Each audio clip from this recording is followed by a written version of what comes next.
Good evening, model railroaders, and welcome back to the Second Section podcast, where it's just regular folks talking about model railroading, doing a little model railroading.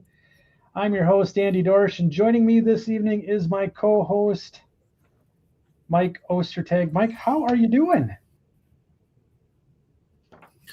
Are you ready for me to give everybody on the Second Section podcast an absolute heart attack?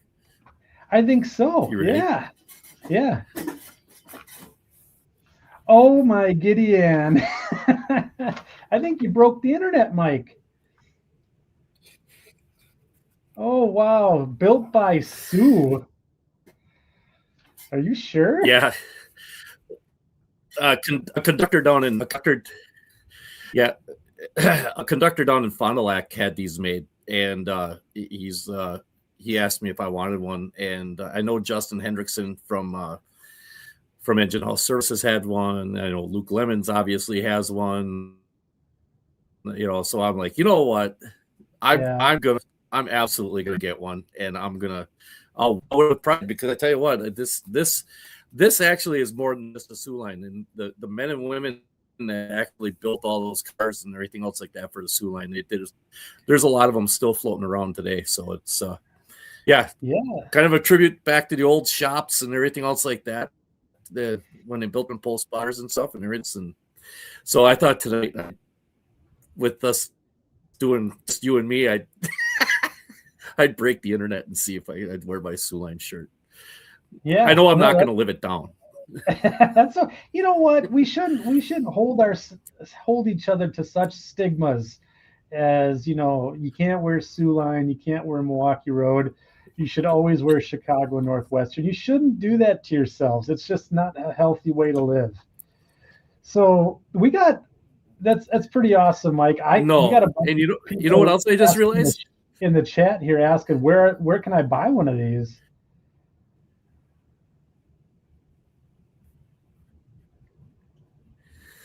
I don't know that they're available anymore. I'll have to talk to the guy that made them or had them made and stuff. I know that there were a lot put out there, but I don't want to say where they came from quite yet, because I don't know if I know for a fact that they're like, this order was already fulfilled, and I don't know if he's taking orders for anything more. So if Justin Hendrickson is in here at all, he has some information on it. He knows the person also. And so, it's a really, and you know what the best thing is? It's comfy as hell. It's a really nice sweatshirt. It's really kind of fleecy, and it's nice and comfy on the inside. Yeah. So, and then I just realized I have the wrong camera on. Yeah, and I got the wrong microphone on. Thanks, Steve, for the tip there. I should. Yeah, look at this. No wonder. Everyone. You know what? It actually looked better because I was looking at the camera. Yeah. And the computer is actually better, and it doesn't make it look like I'm looking down. But yeah. So Am I coming through on the big mic now? Yeah, built by Soo line employees, Fond du Lac, Wisconsin. Look at that. Unbelievable. Look at that. That's awesome. Yeah. Yeah, it looks like it's a production value tonight. Well, we just wanted to right. Yeah, we just wanted to get. You've been spoiling you guys with higher quality. Yeah, I mean, Steve, he's got it right. Tech going normally for the show. So we got a pretty cool show tonight. Kind of getting back to our roots a little bit, aren't we, Mike? Yeah, it is. Believe it or not, we're going to have a short line of the show tonight. Hot damn. And it's got a new intro to the short line of the show. I hope you guys like it. It took me all of like a half hour to put together. So, yeah,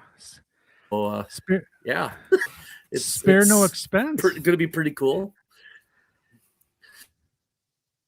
Yeah, and then we're kidding, right? So other than that, I've got the Sturtevant rail cam going on over here. We got the Sturtevant rail cam going. So it's very nice. Very nice. And you got let's see here.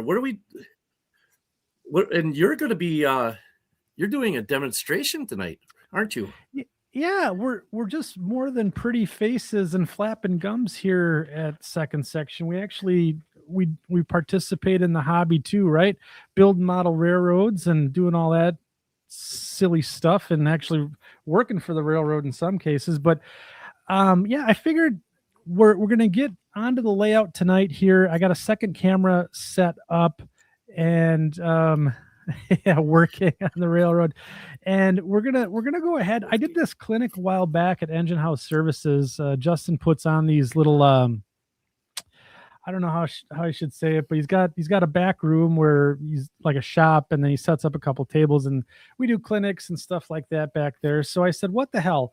Why don't we go ahead and we're gonna do a track weathering clinic here this evening, where I'm gonna show you my tips that they work okay for me. Might be some good tips for you, but I think the big thing that you can take away tonight is you don't have to be scared to weather your track, and it helps you get good practice with some of the tools for some of your bigger projects like weathering model freight cars and stuff like that. So we're gonna totally ruin everything here with the production this evening. I'm gonna bring the big camera up. So let's see if this will work. Yeah. And then we'll do this, and then we'll do a little bit of this. We have three panes. Look at yeah. Wow, look at this. Yep.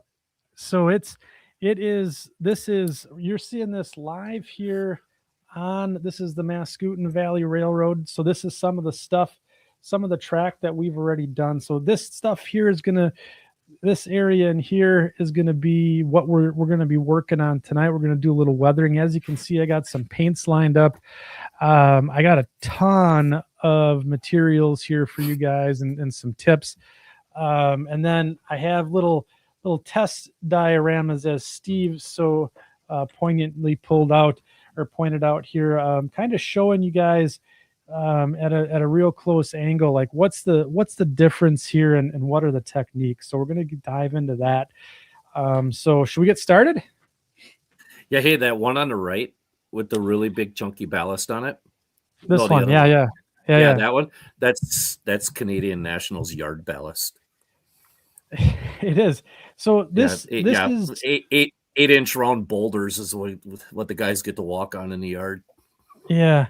So that I'm going to talk about some of that tonight here. But yeah, so this, you can go from what we have here to this really easily, and it's everyone can do this is basically what I'm going to tell you guys. So let's get started here.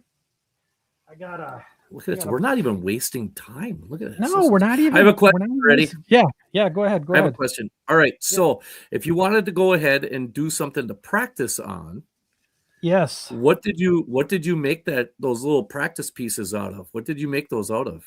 Okay, so this is 1/2-inch foam, and then I got my cork road bed.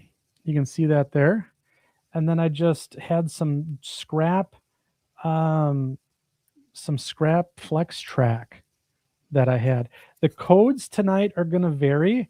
So I think I have code 70 here is what we're going to be working with, but these techniques will work with code, they'll even work with O scale, N scale, doesn't matter.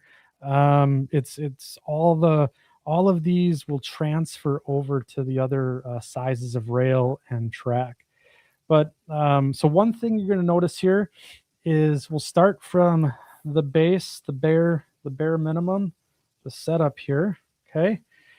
So one of the things that I like to preach here, and you guys can debate this all you like, but one of the things that I like to do is if you look at the cork road bed here, the manufactured cork road bed all has this bevel to it. And sometimes when you get it from the manufacturer and you lay it on the table and you split it and you get it set to put in, it's got that weird like overhang, and you don't have that nice 45 profile like your Jordan spreader or your flanger would leave behind. So what I like to do is I like to just take some sandpaper and I just rub it against that to essentially get that bevel. Otherwise, you got like this weird erosion hangover that kind of comes off the side here, and you want to get rid of that. So that's the first thing that I do to get my track ready to weather. You'll also notice that this is glued down, and I use very sparingly amount of glue to hold this down. So I use Loctite construction adhesive. It comes in the big caulk gun, and what I do is I'll squirt a little bit out onto like a cottage cheese container lid or sour cream lid or something like that, and I just take a putty knife and smear it on real thin. I don't do the big, pull the caulk gun down the line and spread it out that way, because for me I'm not really good with the caulk gun, and I ended up leaving globs everywhere.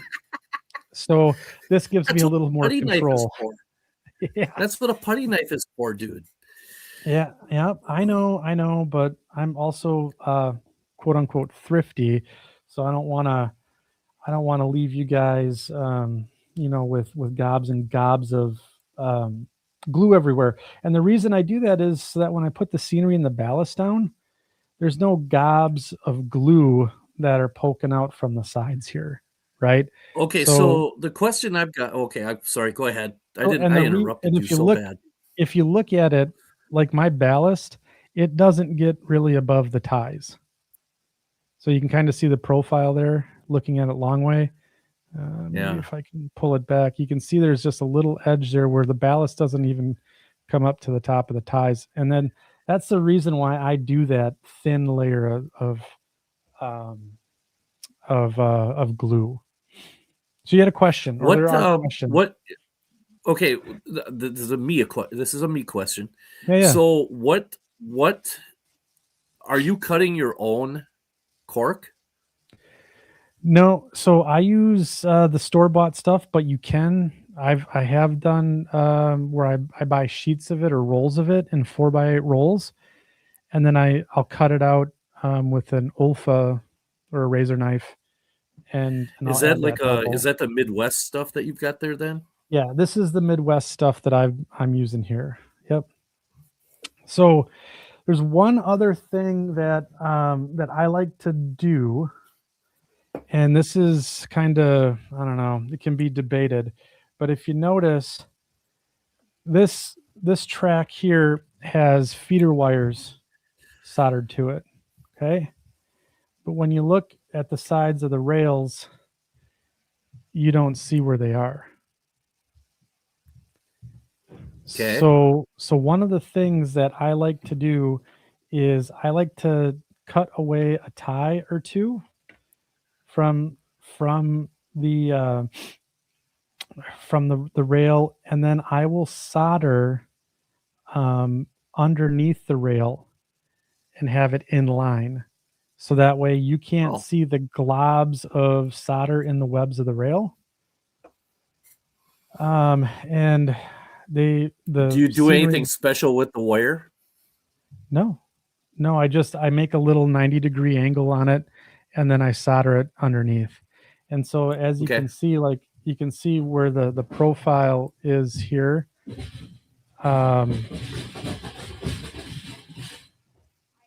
That's my wife. Yeah, it's my wife. She just dropped the dog gate down the stairs. So it's a good night. Atta girl.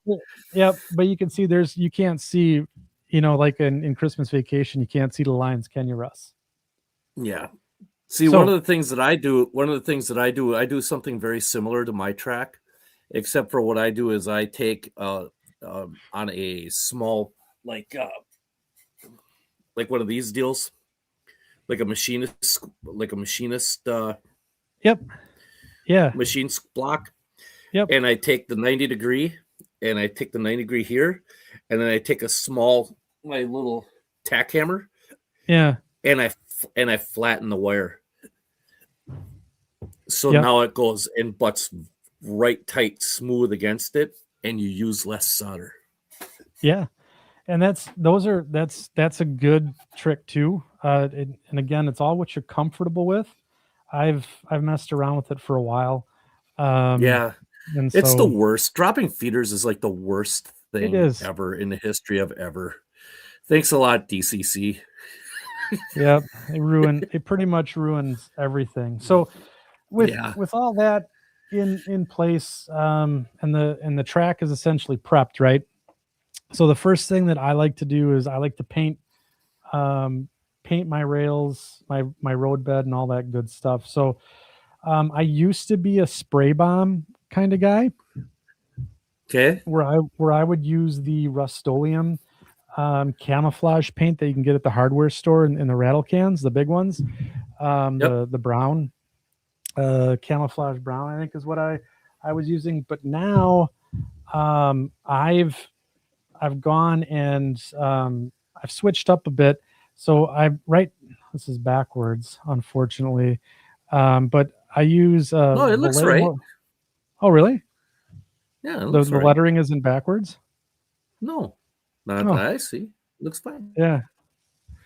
And so I'm using Vallejo 7082 German black brown. And I'll spray this right through my airbrush. Or I like to use a couple of colors here. So you can use Tamiya XF10 flat brown. And then I add just a little bit of XF1 to it. And then we go from there. So Got one quick question here yes. from Yeah. the audience. Your thoughts on using Woodland Scenics Tract instead of cork? Is that the foam? I think, isn't that black sticky foam stuff? Is that the self-adhesive foam stuff? Or that stuff that you get in those strips? So I'll give you the unfiltered editorial on the railbed foam. I hate it. I absolutely despise this stuff. It's okay to cut and get into place, but there's no rigidity to it. And so I have some on the other side of the peninsula. I use the Walthers brand foam because I couldn't find cork. And it doesn't paint well. The ballast. Here we go. Somebody just said that. Somebody just said that it doesn't take that I paint put well. on. I accidentally bumped into it, squished it, and then it came off. So like the ballast or the scenery will actually just kind of, because there's no rigidity to the base of your scenery here, it'll just pop the glued down stuff already off if you accidentally lean into it. Yeah. I hate it. But yeah, it's just, that's a personal preference. That's like Ford versus Chevy, right? So right. you know, if you like it and you think it's a good product, by all means, but I prefer not to use it. So that's why I've actually in the great cork shortage of 2025, I've actually been going out to Amazon and buying cork in like 4x8 rolls and using that. That's right, Mike. Friends. leave it to Slater to Yeah. Yeah. So basically, long story short. Go ahead. You were saying you go out to Amazon and do what? I get the big rolls of cork now. No, you were saying you go to Amazon and you buy what now? Rolls of cork. So, and it comes in a big 4x8 tube, and you can just roll it out and cut it. One thing that I haven't seen anybody say it yet. I actually do not use anything, believe it or not. My track is directly onto the plywood. That's it. I used Tom Johnson's method of laying my track, and it's working out amazing. and it gives an amazing look, a feel, and everything, especially if you're having a like non-main line type feel to it or a small type of thing like that.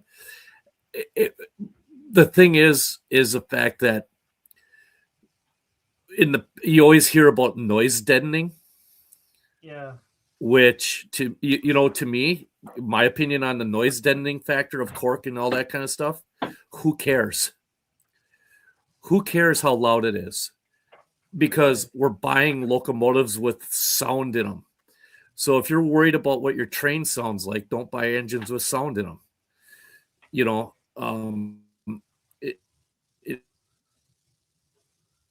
So to me, the cork deadening factor of whatever you're putting under there is use plywood for all I care. I've seen guys do that too, where they've use plywood as their sub road bed. You know what I mean? But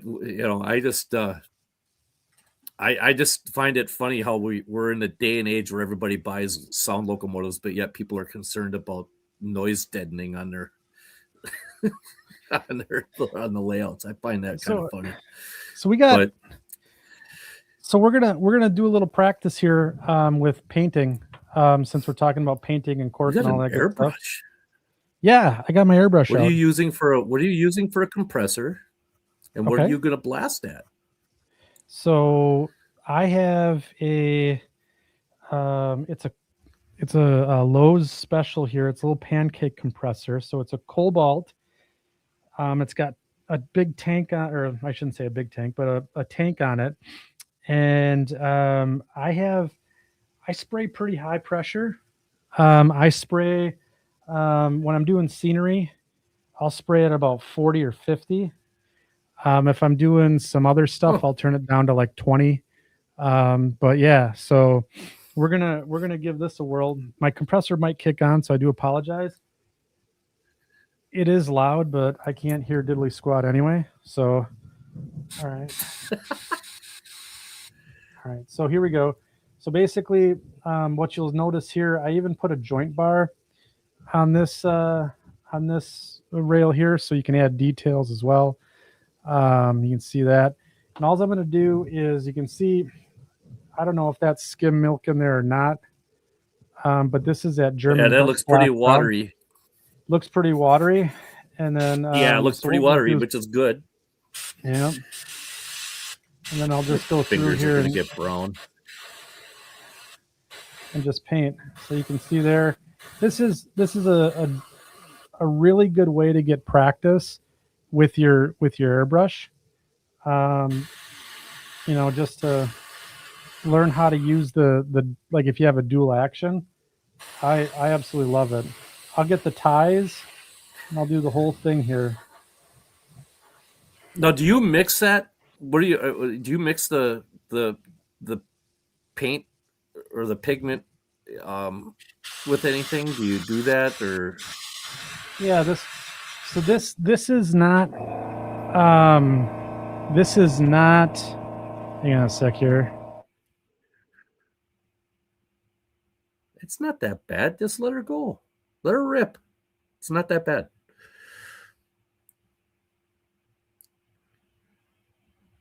There.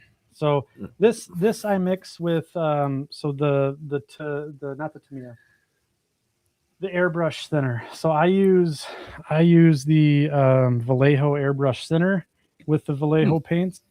I don't use alcohol because it gets weird with Vallejo, but a lot of people are like, oh, you can't blow Vallejo out of the gun. I'm like, well, you can. I do it a lot. I like it because it covers really well. You can see how it gets into the web, sticks in there. And then just go through and essentially make sure you get all sides of the rails. So that way, when you're using a track video car or something like that, you don't have any misses. And there you go. And this is super, this gets you good practice on just using the airbrush itself, right? So What ratio? Oh, there's a good question. What ratio do you thin it to? Anything that I feel, I don't even know how to explain it. It's probably like 1 to 2 drops of paint, and then about 6 or 7 drops of the thinner. And so why? So here's a question for from Train Talk Media. Says, why doesn't Tamiya make rust color? They do. They just released some new stuff. I think it's like XF89 or something like that. They have a new rust color, which is essentially the combination of the flat black and the flat brown. So you can use this Vallejo stuff. I like that.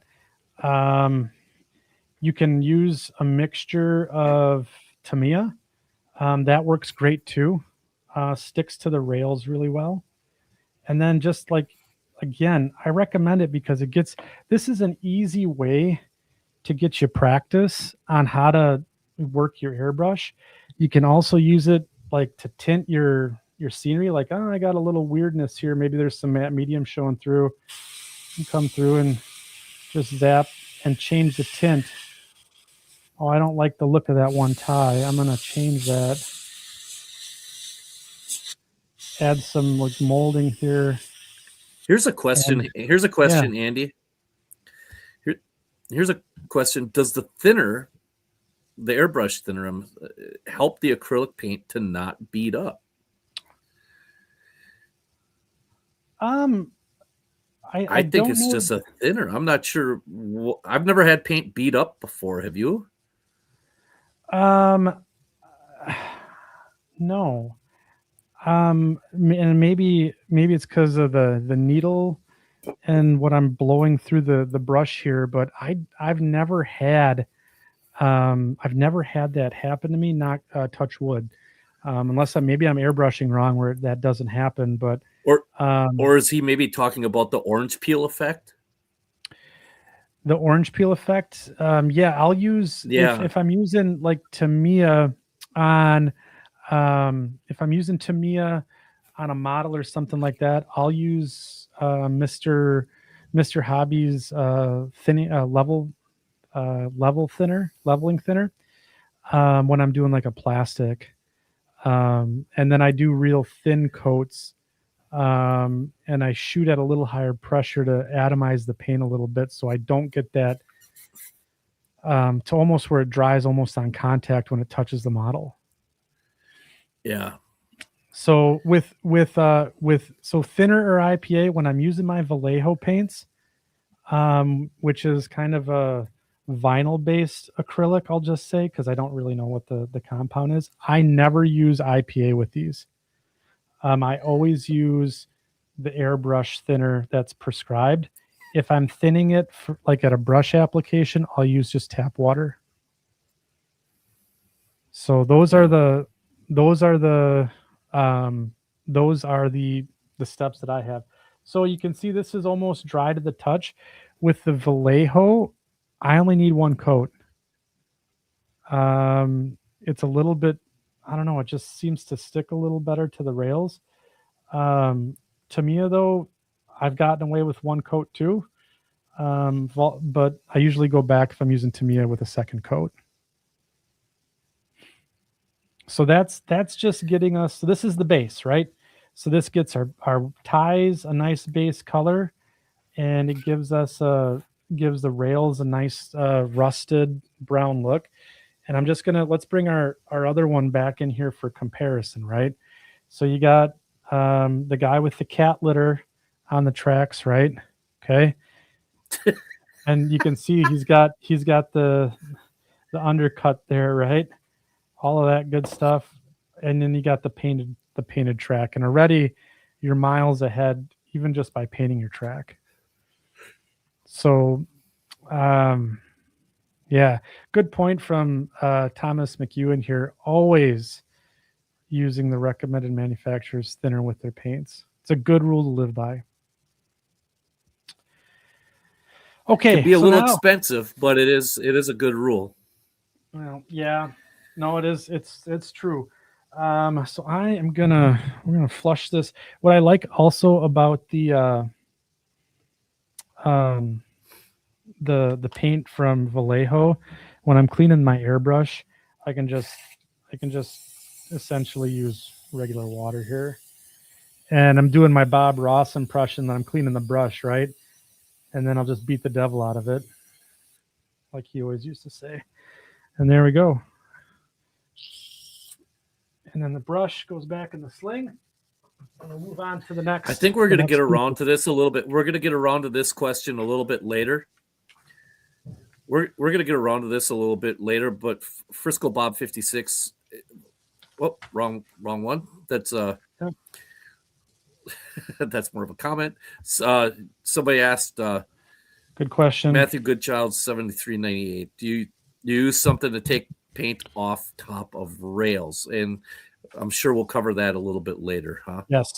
So let's just cover it now. So I use plywood. Yeah. So I don't use the track rubbers or the track erasers if I can help it.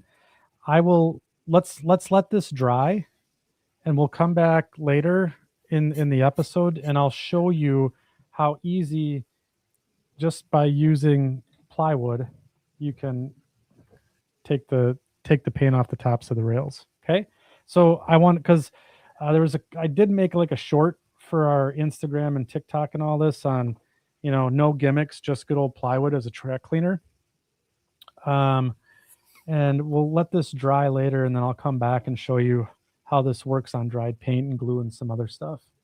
So we'll set that aside. Ba-ba-da-ba. You're doing All great, right. by the way. Keep up the good work. Am I doing okay? This is a little awkward. Hope you guys are getting good value out of this. But let's see here. Okay, so we're going to talk about ballast a little bit before I get really into the weeds here, right?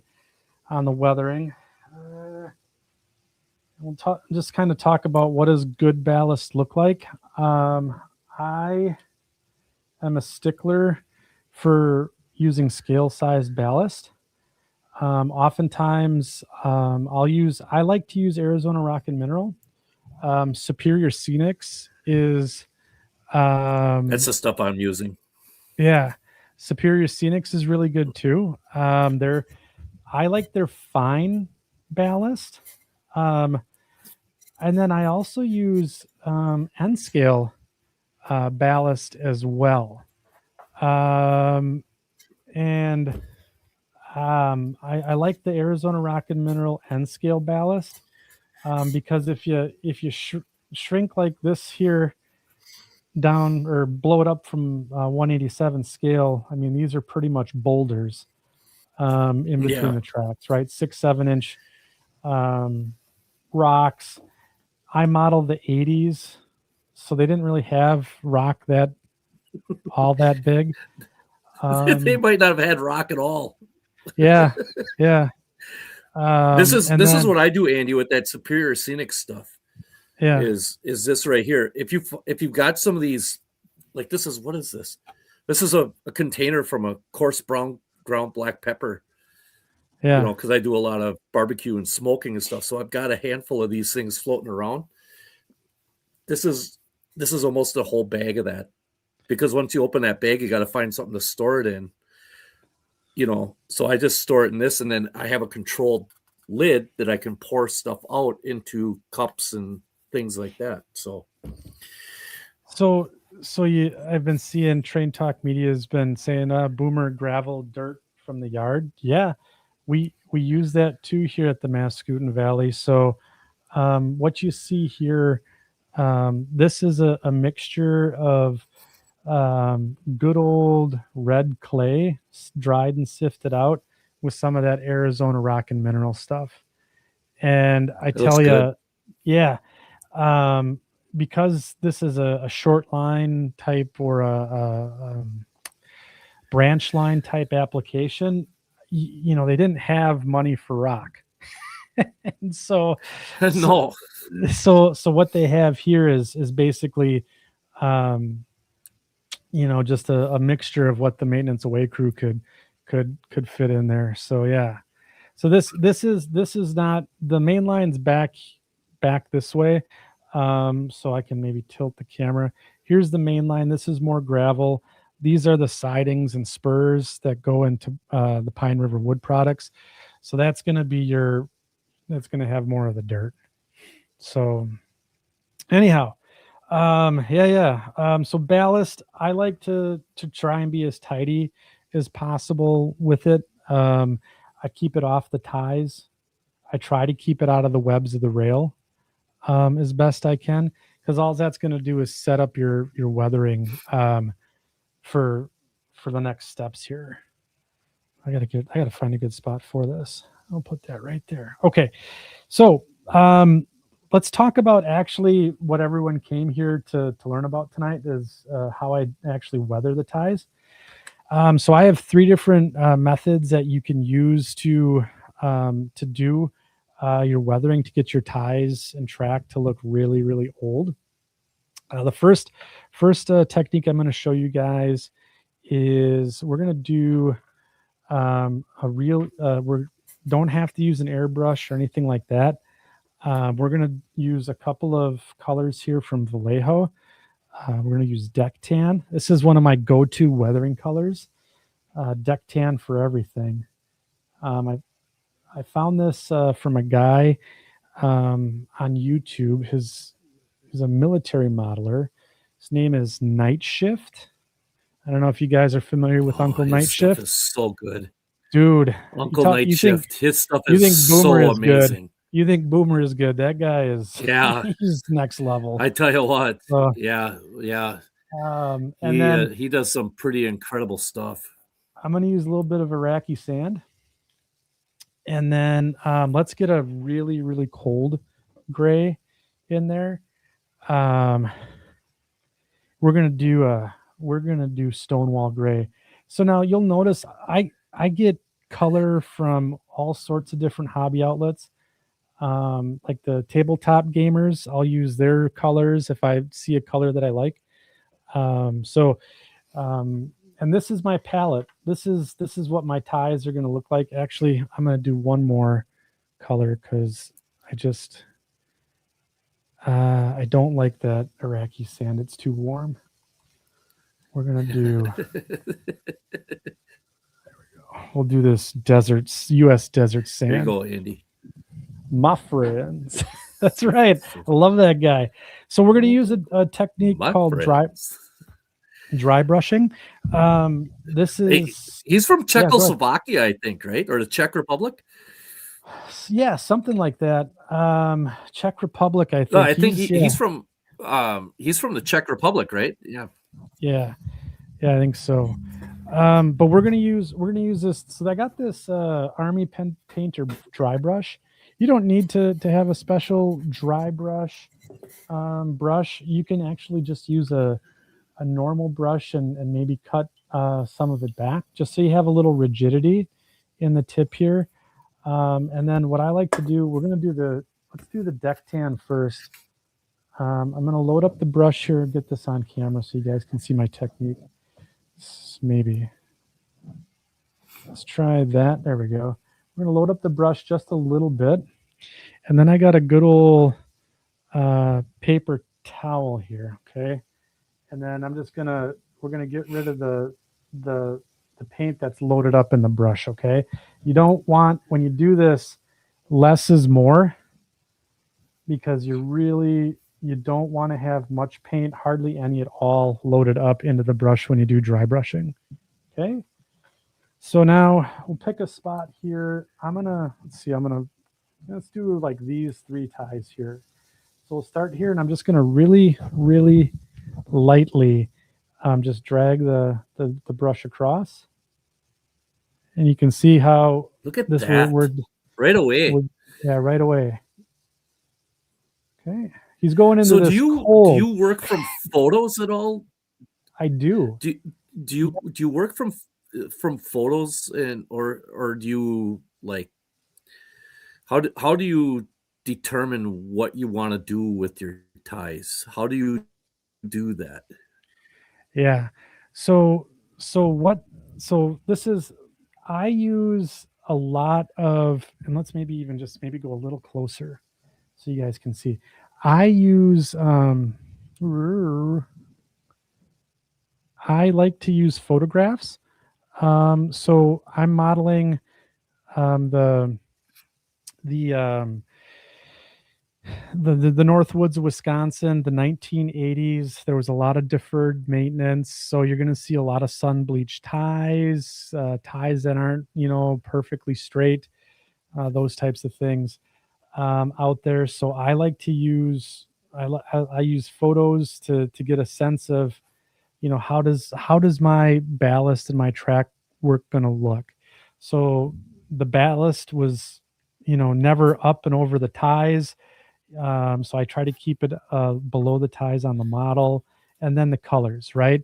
I will go and make these things basically a color palette, and then also just so I can pick the right deck tan or the NATO brown or whatever it may be, so that it matches the look that I'm looking for. So I'll actually take a piece of paper, and I can't say I made this technique up. I think I stole it from Boomer. I'll be honest with you. Here. Oh, I must have thrown my palettes away. But basically, I just make a 4 square box, and then I'll put the paints in it and go from there. And just so I can like lay them on the layout and see what they look like. So let's go with a colder. We're going to go with a colder color. Okay, we're going to do this Stonewall Gray. And we'll do it right next to the other three. Andy, we're keep going, keep doing what you're doing there. But we have a question. Yeah, just answer it while you go. Yeah. I got to try to get back up. Like a lag or something going on. Not sure what the heck is going on here.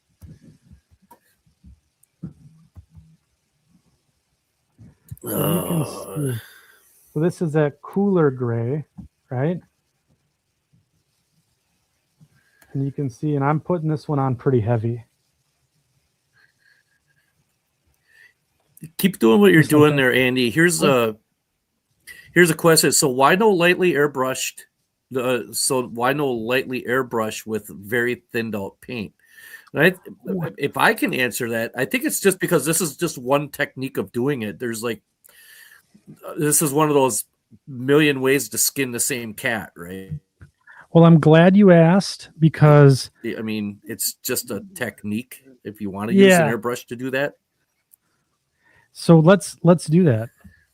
Let's use the airbrush. Okay. So I'm going to use Deck Tan, okay, from Tamiya. And I actually prepared for this evening. So we're going to get a little Deck Tan out.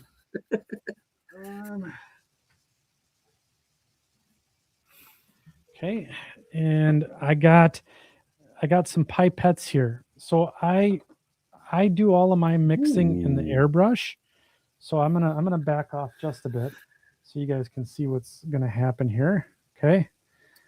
So we're gonna use this Deck Tan hand, and then I use pipettes to draw out of the tank here and then go into the airbrush. And then I do all my thinning in the airbrush. I don't know why. It's just a personal preference. There's no real added value to it. So we're going to go grab our airbrush. Do you retrieve from the cap first? No, I don't. I do if I'm using a brush. I go from the cap. All this other extra gobbledygook out of here. Now you're going to see, this is going to be good for you guys to see. We went from Vallejo, cleaned out the brush, right? We're going to go to Tamiya with a barely cleaned out airbrush. So this will be a good little trick. See if this works on live television. So I got I'm going to show you guys what I'm doing here. So I just got barely any paint down in the gun there. Okay, just a drop. All right. Wow. Now we got our good old. So I can't find 99%, so we're going to use 91. And again, just take a tug here for your. No, don't do that. You'll go blind. One for you, Well, this one is for the now you're airbrush. using Tamiya paint. Yeah, this is I'm using you're using the Tamiya now. Yep. Okay. Hence then, the use of the IPA. Yep. Maybe. Good golly. There we go. And then it's going to be real thin. Okay. We're going to make it real thin here. So put that over here for drinking later. Okay, so you can see in the brush there, that's probably about 5-6 to 1. You could even go a little more if you want, but for demonstration purposes. And then to mix it in the brush, I just stick my finger over the end of the airbrush and then pull back.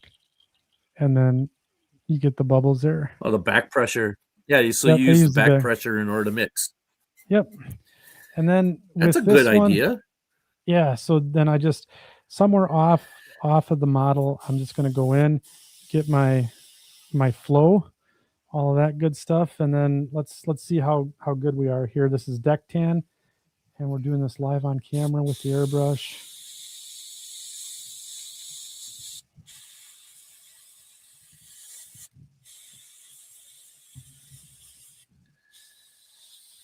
Oh, we went too heavy there.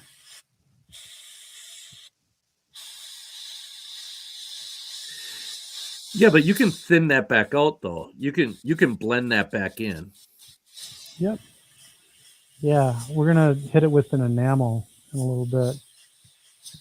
But yeah, so you can kind of get the like here you can, and this is good for learning how to use your airbrush all over again, getting that control on doing like really fine marks with your airbrush. So I like to use both methods. I like the dry brush if I got a lot of track to do in a short period of time. I also like the airbrush though, because I can vary it a little more. It's a little more random. So we'll do another tie because it's fun. We'll do one up here.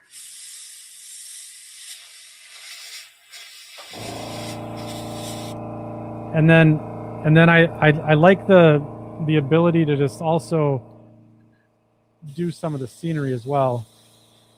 If I want to make it look a little more gray, a little more dusty.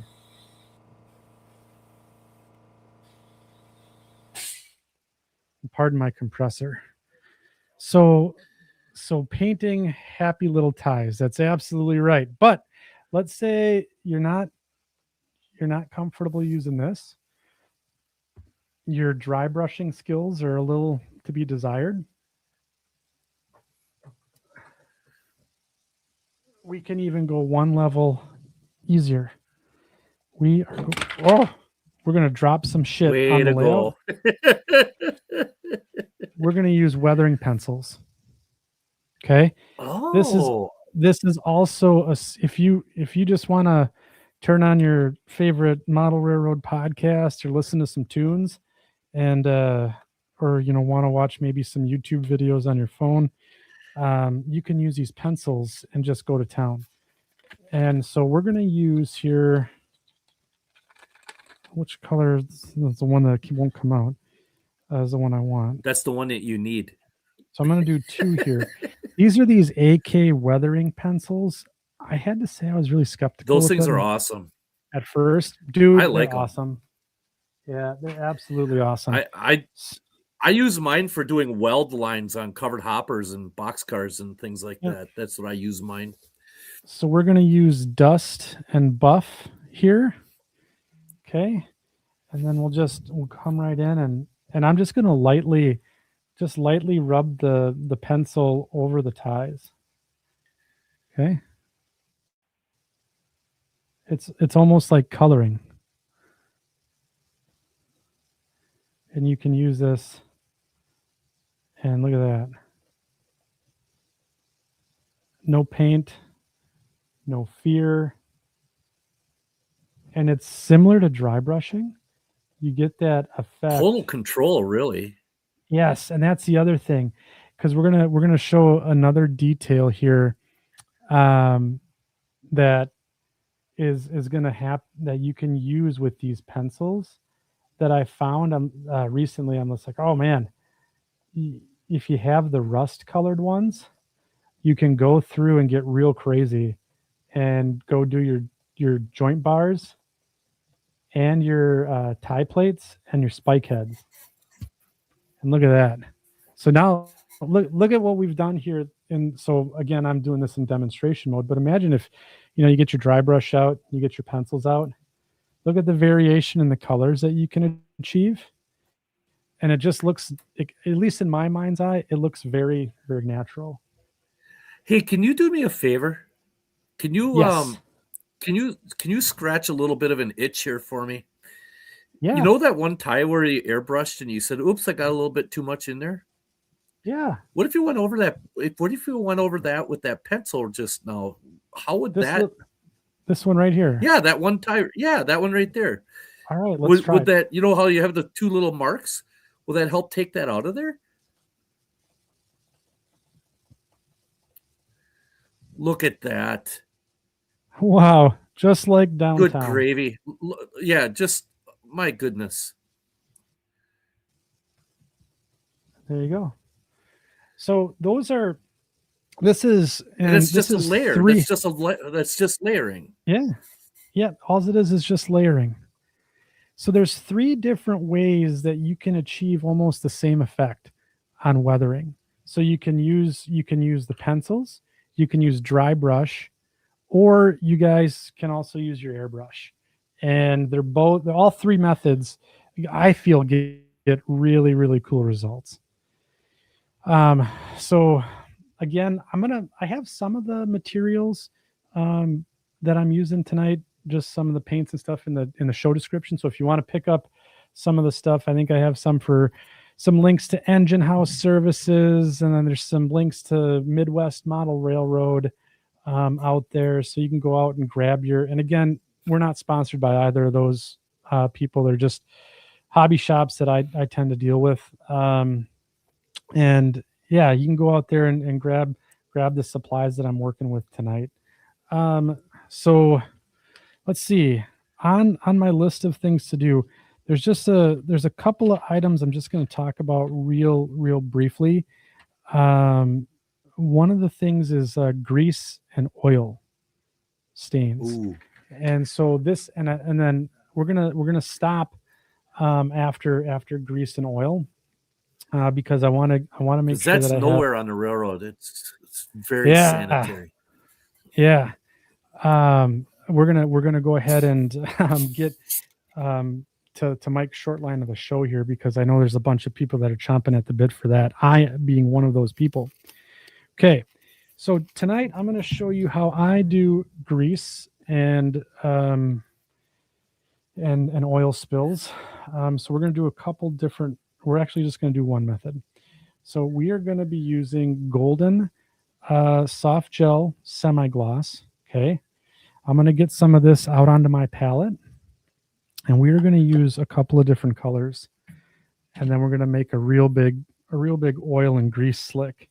And I'll show you how I do this. Wish my palette was a different color, but it's not. We're going to use this ugly old brush. There'll be a lot of colors here the more paint you put on it. Yeah, so we're just going to put a dollop of this stuff right here. Okay, so that's going to be one paint color there. And we'll do a second one right here off to the side, another big glob here. And we'll just really get excited about this stuff. This stuff is water soluble, so if you want to clean your brush, just use water. Someone's the creosote. It's flammable.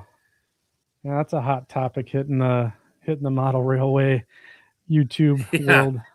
No pun intended. Yeah.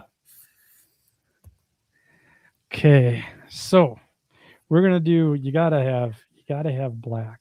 So I'm just gonna use good old Vallejo black. Okay, for grease and oil stains. Just need a drop. This gloss will go a long way. And then we're gonna do a dark. You know what? We're gonna do dark brown, but we're not gonna use the same brown we use for our. We're gonna use this dark rust color. Okay, I'm gonna shake that up. Yeah, these palettes. It's just, somebody just said they think they have the same Dollar General palette, and I'm like, I know I have some. I bought them in a pack of like 6 already. I think that's what it came in for, like $1.50 or $2 or something like that. It was like really. Then I just give her the old mixy here. I'm gonna do a second brush for my other good stuff here. So I'll do them both at the same time. And then we're going to make a little bit in the middle. You're like, oh my God, Sadie, so you got to have a gradient. Okay. This is Bob Ross 101 right here. Yeah, it's something. That's definitely for sure. So we're going to get those into the hopper there, and we're going to get a new brush out. And I don't like to go too big. We're going to use this triple off a little too small. We're going to use this number 1, okay? And then I'm going to wet the tip first, just so that you're not going in dry. And we're going to start with the brown, okay? So I'm going to pull the color away. We're going to put a big old oil slick here that's going to impose upon this static grass tuft here, okay? So we're going to start with the brown, and we're just gonna glob it on. Okay. And if you go kind of thin and just kind of work it out, you'll kind of see that it has that semi-gloss gel has that translucent quality, and it's going to leave that sheen behind. Not like super bright, but fairly bright. Okay, so it's going to be lighter brown on the outside. The middle is going to be darker. And then the very, very middle here is going to be that black. You might even just have a trail. You might have a gear or a bogey come split open. You just kind of have a mark right down the middle. Now, through the magic of television, I have had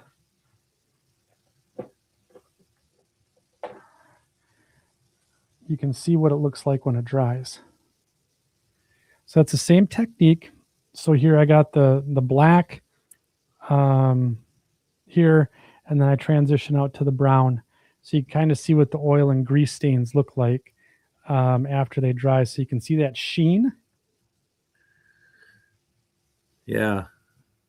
And how it kind of permeates into the scenery around it to give that almost that film type of look. It's that spilled liquid look.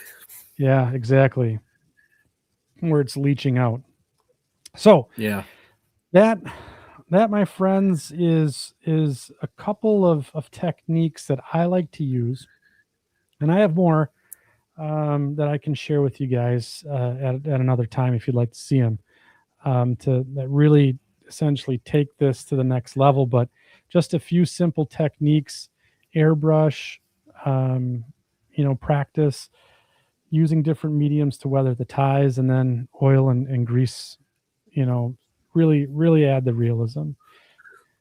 So next time, maybe what we'll do is we'll show lading spills, sand spills, those types of things, and then how to, maybe appropriately add static grass to the interior of the rails.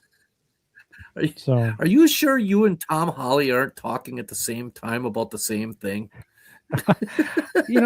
Tom and I have been emailing back and forth lately. You weren't even facing the computer.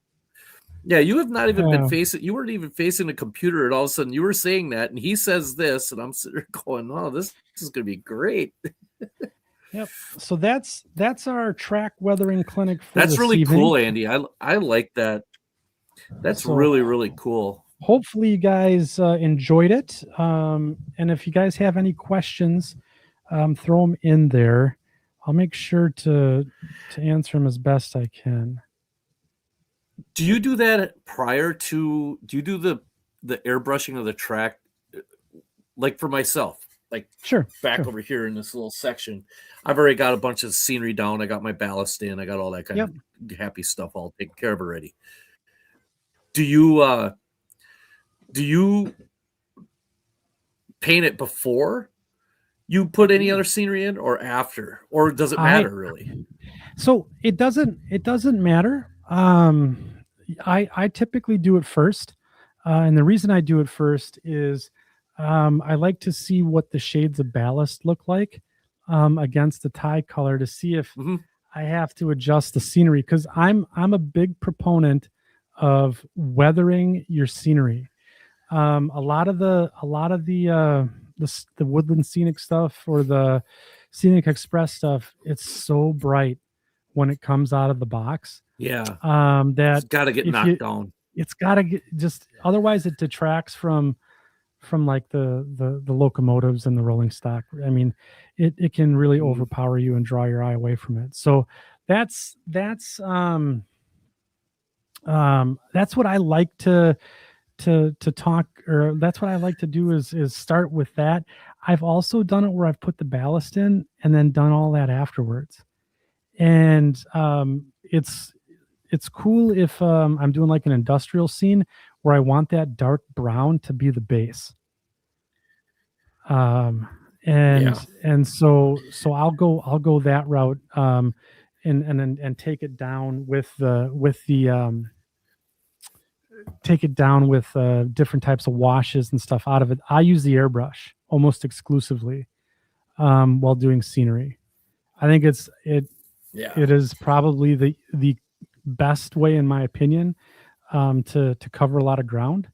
But then also kind of you can get random with it, and your muscle jerks and you pull a little line over there and it just looks like a strip of brown grass, carried out through the scene. So naturally, right?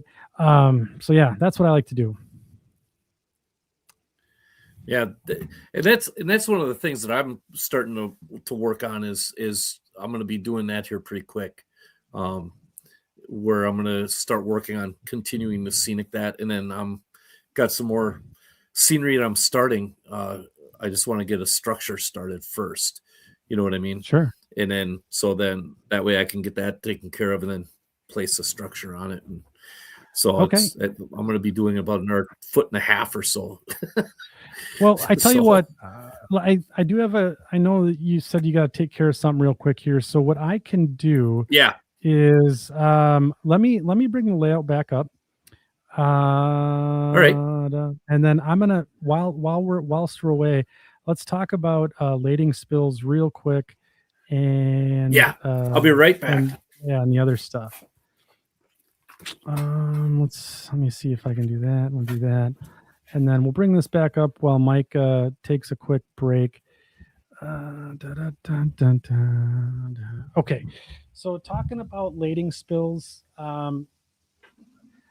we'll do this super fast. You're not going to believe it, but I use Boomer's technique. I use matte medium.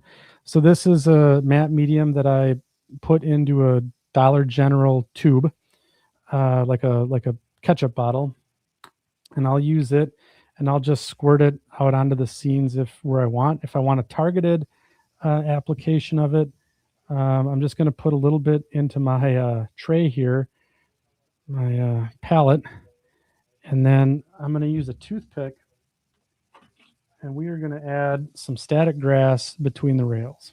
Okay, so I got my little guy here, and I'm going to take that and just apply, and we're going to do it right in the grease spot, because why not?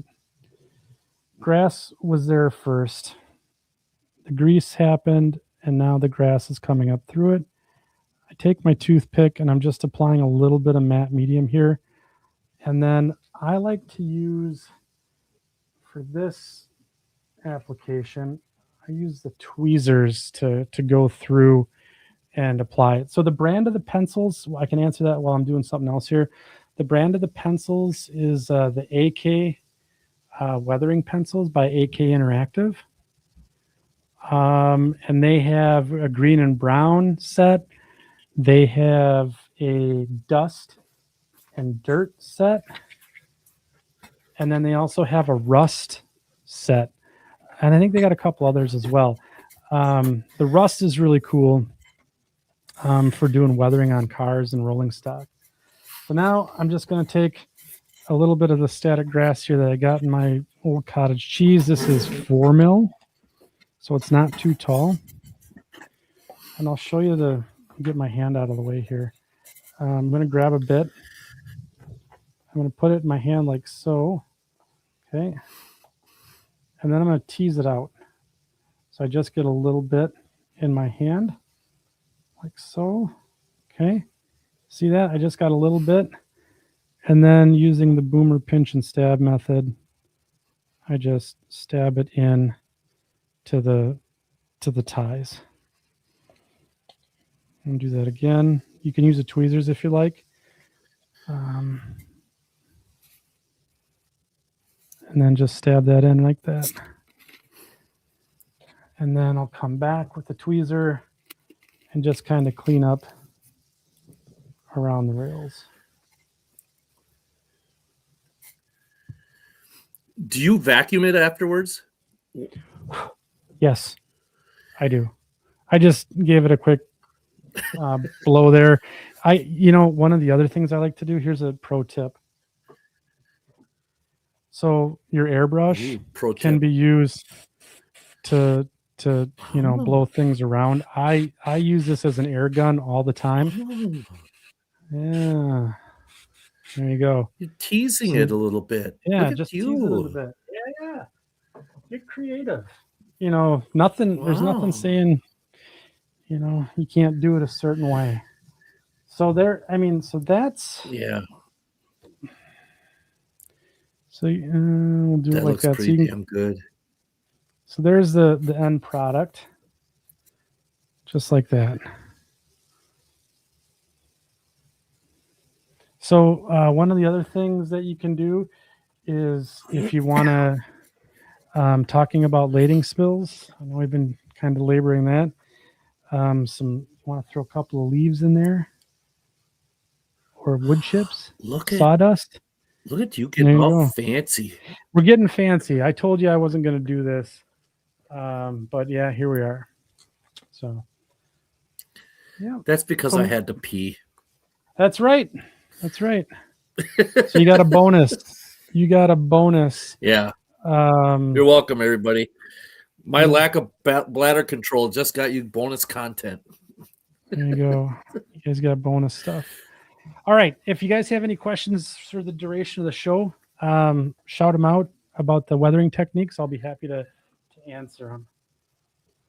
So, Mike, what do you use to fix down? Like when you're, oh, go ahead. No, go ahead. Never mind. There's a lag. What do you use then? Like those leaves and stuff like that. Do you put them?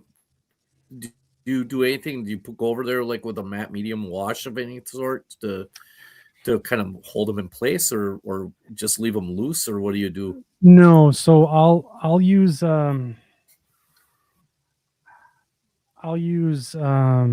I make this stuff called wet water. A lot of people know what this is, but it's water with a drop of detergent in it to break the surface tension.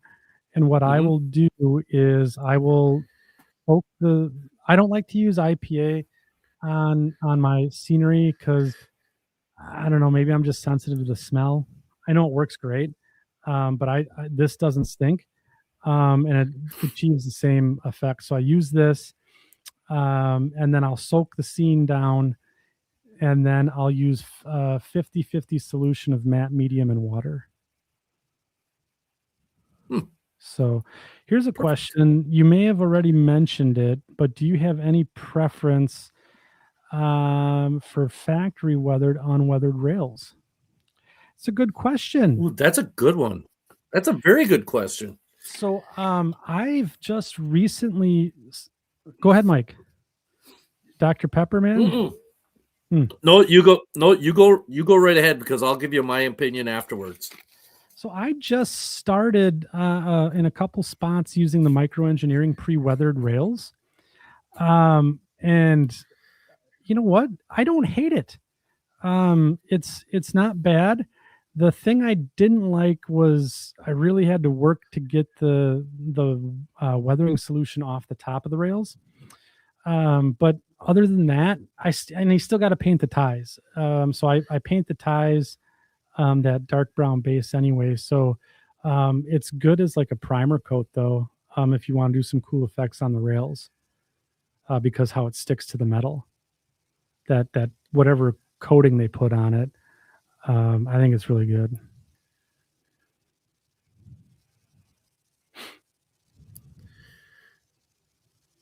Yeah, I've used that pre-weathered Code 83 in my S scale applications when I was hand laying, and I found it to be. It looks nice right away without anything extra done to it. It does look nice. But there's always extra steps to it, like you were saying. You know, there's always like you have a lot of, like you have to really plan where you're going to put your solder stuff. You have to plan if you're going to do stuff like with joint bars, you have to make sure you take a little spot and get that on. Now you're taking away from the pre-weathered aspect of it. Yep. And it can kind of end up looking splotchy. You can blend it back in and make it look good. I mean, you can. I mean, but I would say that if you're gonna do like an industry track or like maybe some yard tracks, it might not be so bad. But I think your main line, you might want to stick with the unweathered stuff because it gives you a little more control over what it's going to look like. I that's just my opinion. I really honestly don't think there is a wrong answer. I think it's just like you know, like we've said before, it's a personal preference type of thing, you know? And whatever works for you. With any of these techniques that I've shown tonight, it's not the end all be all. You know, this is just what I think works for me. If you want to try other methods or you just don't feel comfortable doing one thing or another, you know, that's awesome. At least, you know, you're thinking about doing some sort of weathering on the rails, because I tell you, it makes a huge difference for realism. Yeah, absolutely. Yeah. So again, if you have questions, let us know. But I think are we gonna take our first commercial break here and introduce the next segment, Mike? We can. I think we should. We can. We gotta get bills paid. Yeah, we got to get bills paid, and we haven't heard from the Greasy Meat Hands band in a long time. So I think we should hit it. They found a new song. Yeah, they got a new song. All right, let's see what they got. You're gonna hear it here right now. All right.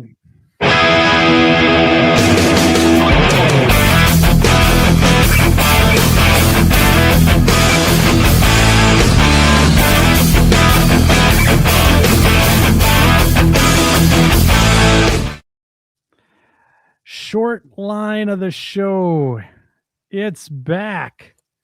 It's back, baby. Mike, where are we in the world? We're back, baby. Who'd have thought, eh? Yeah.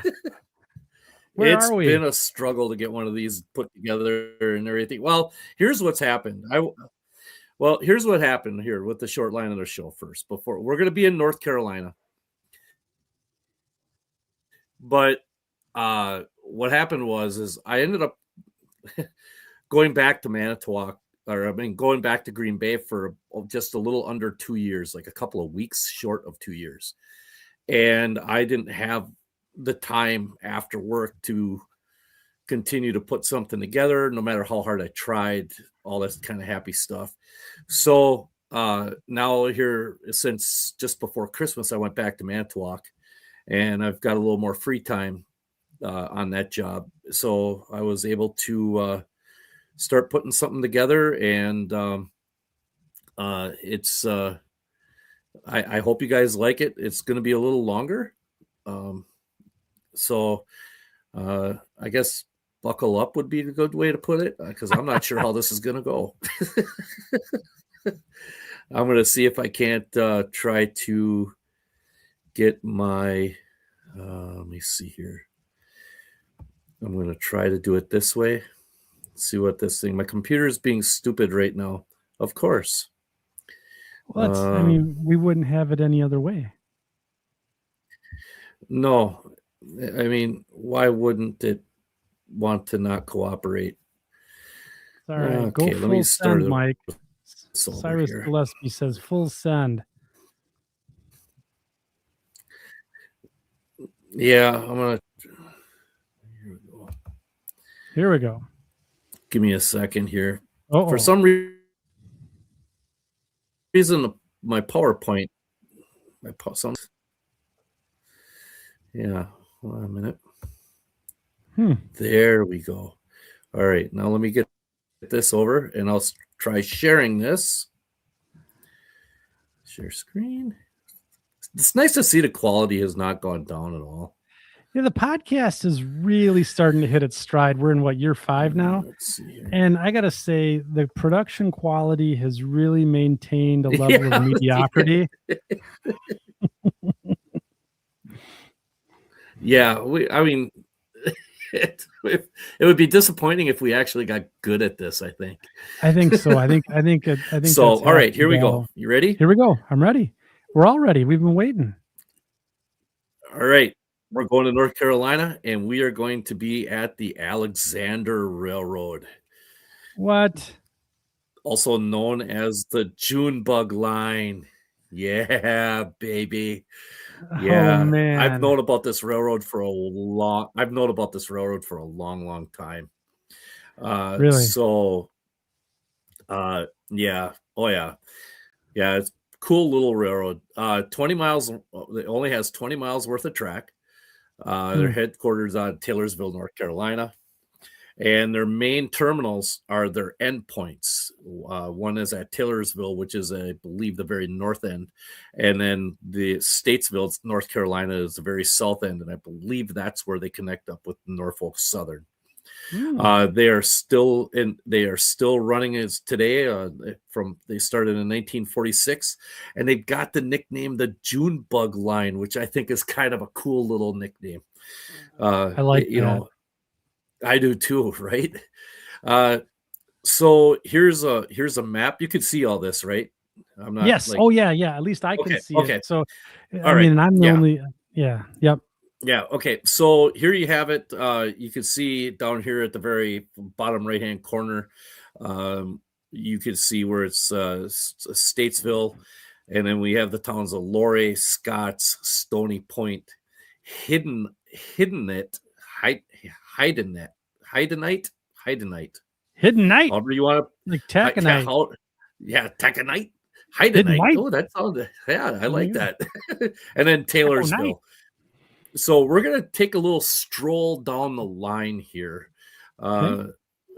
First, here is in Taylorsville. This is the basically Alexander Railroad's offices, and as well as the end of the railroad. If you look over here to the left, you can't really see. You can see where the brush has kind of taken over things. Yeah, there's really nothing past that. Like literally, there used to be, but I believe the majority of that has even been taken out. Long time ago, I believe this used to be. No, I think this used to be part of a southern branch line way back early days. And then, if my memory serves, and then in 1946, the Alexander Railroad started up. But this right here is this is where their offices are. I took the opportunity to include Google Street View. Oh, okay.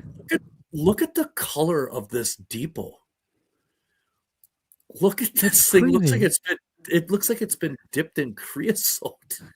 Well, may have been.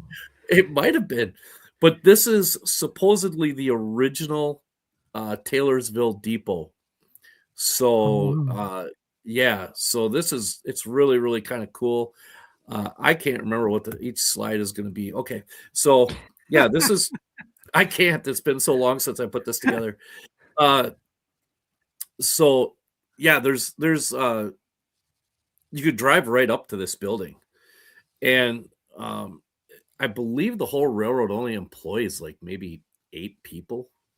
No kidding. Something along those something. It's really tiny, but really busy too at the same time. So the next thing is here's you see Alexander, the Alexander Railroad's engine house. It's a 2-stall engine house. Wow, it seems massive for this short line. It does look huge. Well, the thing is from what I understand, is part of this is like another, like they do like maintenance on vehicles and all their stuff. Body shop. It could be like a chop shop, yeah. But up here on the main line here, if you look, there's a bulkhead flat car sitting there. Every picture I've seen, that bulkhead flat car is sitting in the same spot. I don't know that they actually go beyond that at all anymore. But if you look right down here below the engine house, there's what looks like a cement house or a cement plant, but it's got a whole bunch of derelict equipment sitting on that little siding. So if you're sitting here thinking about what to do with this old industry, look no further than this. Put your section equipment on there, put your tracking equipment on there, put your old beat up junker, rusting out, no longer going to be used locomotive on there. Yeah. It doesn't have to be an active industry. Or rail served industry. Yeah, exactly. Yeah.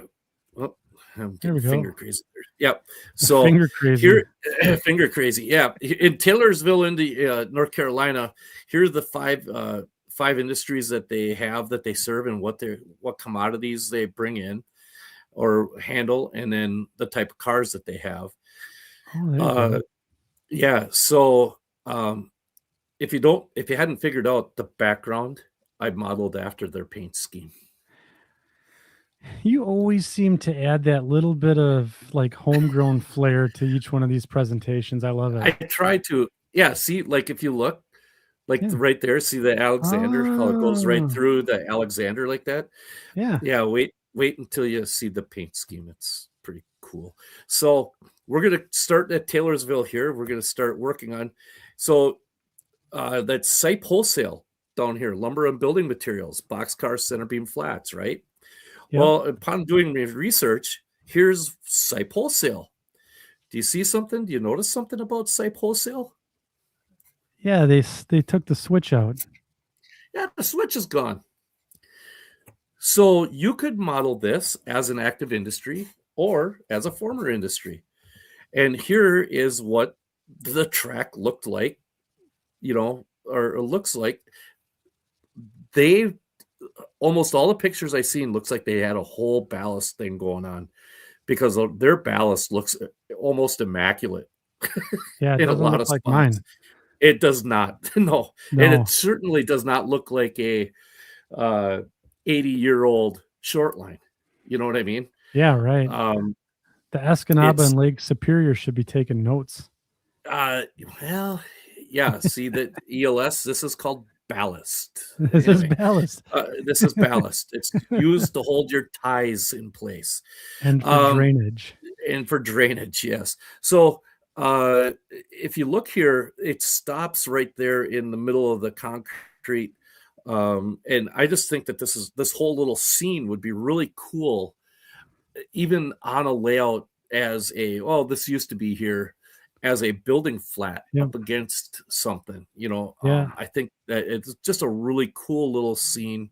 And there's not a lot in it, but yet it's still, you can see a story here, right? Yes. So it's really, really kind of, to me, I think that this was one of the cooler things I've seen. What? I can't see comments. So no. It's you're good. You're good. It's not comments. It's just what you said. I thought it was funny. What? Why? What did I say? Just this is one of the better things I've seen. Yeah. So here we have this little. I hesitate to use industrial park because it's kind of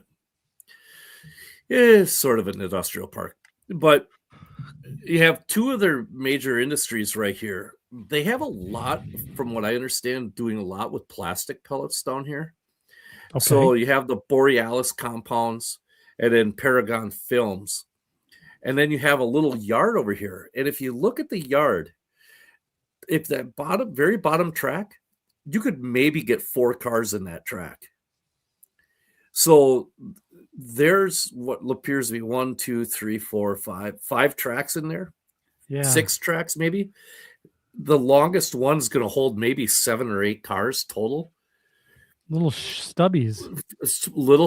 So for those of you that are worried about having a yard that only holds 3 or 4 cars, here you go. Prototype does it all the time. It's just a small little yard, and here's part of how it looks. It's just a little switching yard, overflow yard, basically for the for like the Borealis compounds and the Paragon films. It's nothing stupendous, but I liked it. So cool scene here. This one, isn't that neat? Yeah. No. Here's one thing that you may not notice or think about. The reason there's a gap in between here, those cars, there's a road there. Oh. If you look right here, there's a road that goes right straight through here. So they just cut that crossing right here. Oh, I see. Yeah. Right down here. So they just cut that crossing, and then there's another little road right there. I don't know if you can see my cursor or not, but it's no, I don't think I can on that one. Oh, okay. But it's down here on the bottom left. You can see the roads and where the roads are. Yeah. Next to the Paragon films is this Liberty Bell Trading. Now, this is kind of a team track, basically, is what this is. You got if you look, there's a couple of covered hoppers back in here, but you have lumber and a ramp. It's basically, from what I understand, is that it's Taylorsville's team track is what this is. But look at all the structures and all the different things you can do with that one single track. I mean, you're not just open to what's, it's not just open air. You know what I mean? To where there's just a big giant parking lot. There's structure involved in this.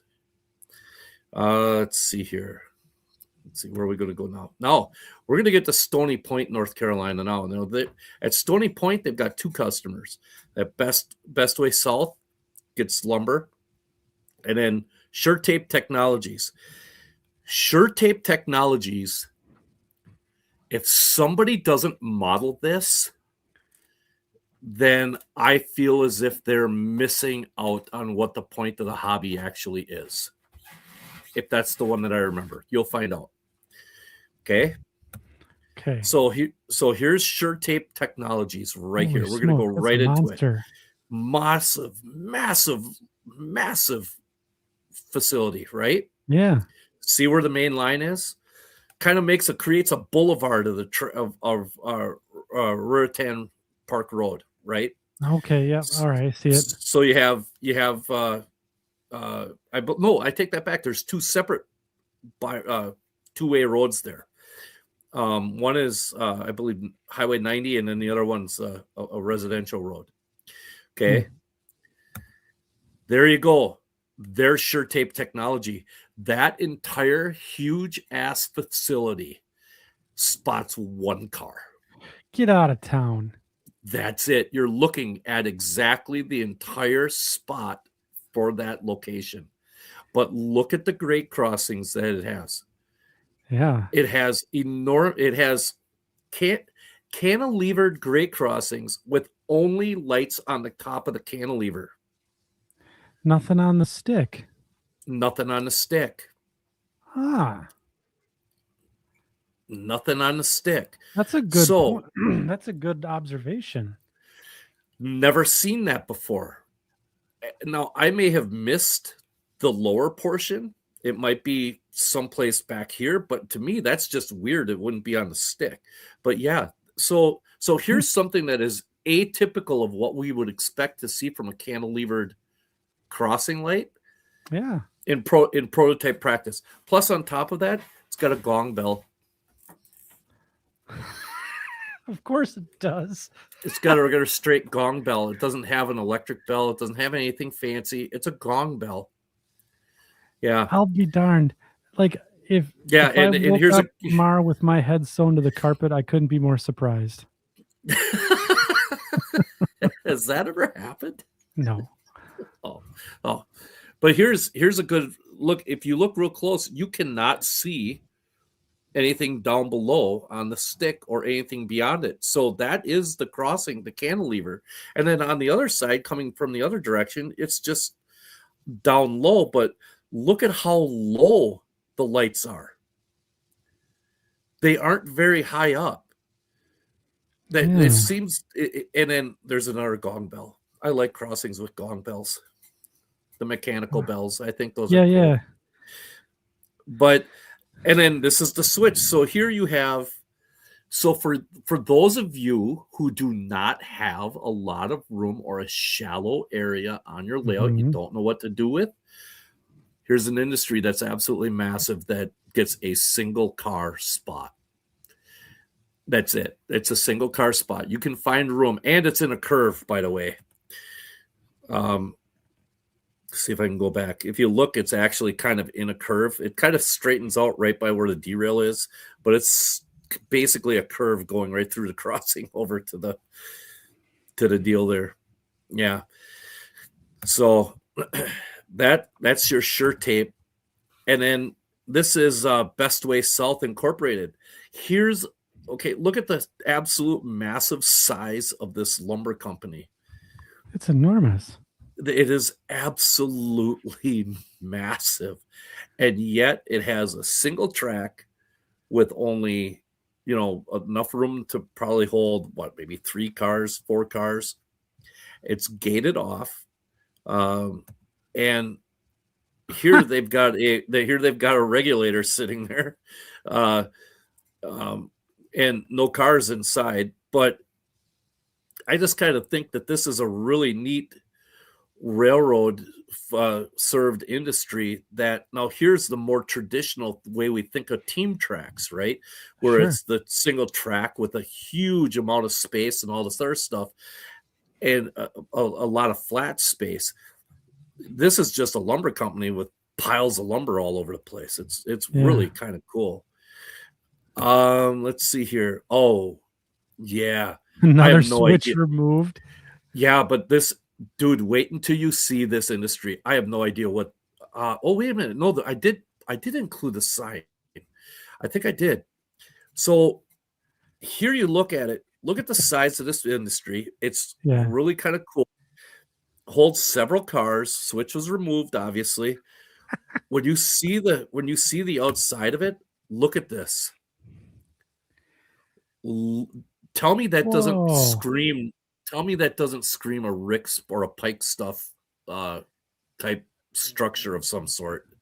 Yeah. I think that's 100%. And I'm not sure what's going on this other end with the tank and all this stuff. But again, a building, the weathering on it, and why they would choose and paint it that color tan, because obviously you can see the grays and the darker colors are bleeding through underneath, Right. and the vents on the side, the blower vents. And if I remember right, I can't remember what does the sign say? Oh, I'm going to screw this up. Oh, it says Dixie Seating Company underneath.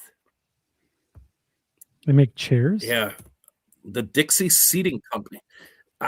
Possibly. Or something like that. Yeah. But that could be what it is now. It could be something, it could have been something else completely different a long time ago.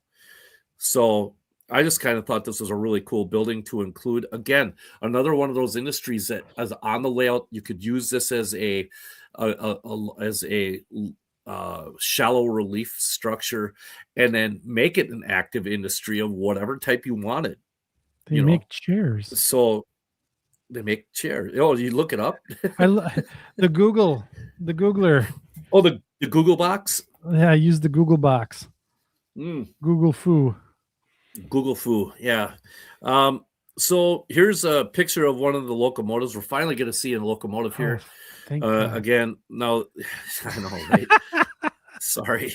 No, but I'm just giving this is this is their number 9 switch engine. Their paint scheme on this locomotive is I don't know, that's a lot of masking if you ask me. But here they're at Stony Point with an old Mopac box car. So I thought that was kind of cool. Now at Luray, North Carolina, we're back to having 5 more customers. Yeah, there's a lot of customers on this little itty bitty 20-mile railroad. 20 miles? And they 20 got miles. We're up to 12. 15, 12, 12 yeah. or 15, 12, 13, 15, something like that, customers. Yeah. So this is Cedar Creek Lumber. Again, another lumber company. This one is a little bit different now. So now you have, this one's got 2 tracks to it. So you have a track on I'm pointing as if you guys could see where I'm going pointing, but it's got a track that goes around the outside and over to that pad up on the top. Yeah. And then it also has a track that I'm not sure if that's underneath something or whatever it is, but there's a second track in there. My computer does not like going back. Yep. So here again, you could actually go and model a portion of this, and really have a nice little lumber company. G&M Milling, they deal with a lot of animal feed. This is actually a pretty cool structure. Cool. You can see I know we're kind of tugging at your heartstrings a little bit, being the former farmer, co-op employee type of thing. Yeah. So even though it's North Carolina, this screams like Midwest, or it screams anywhere USA co-op.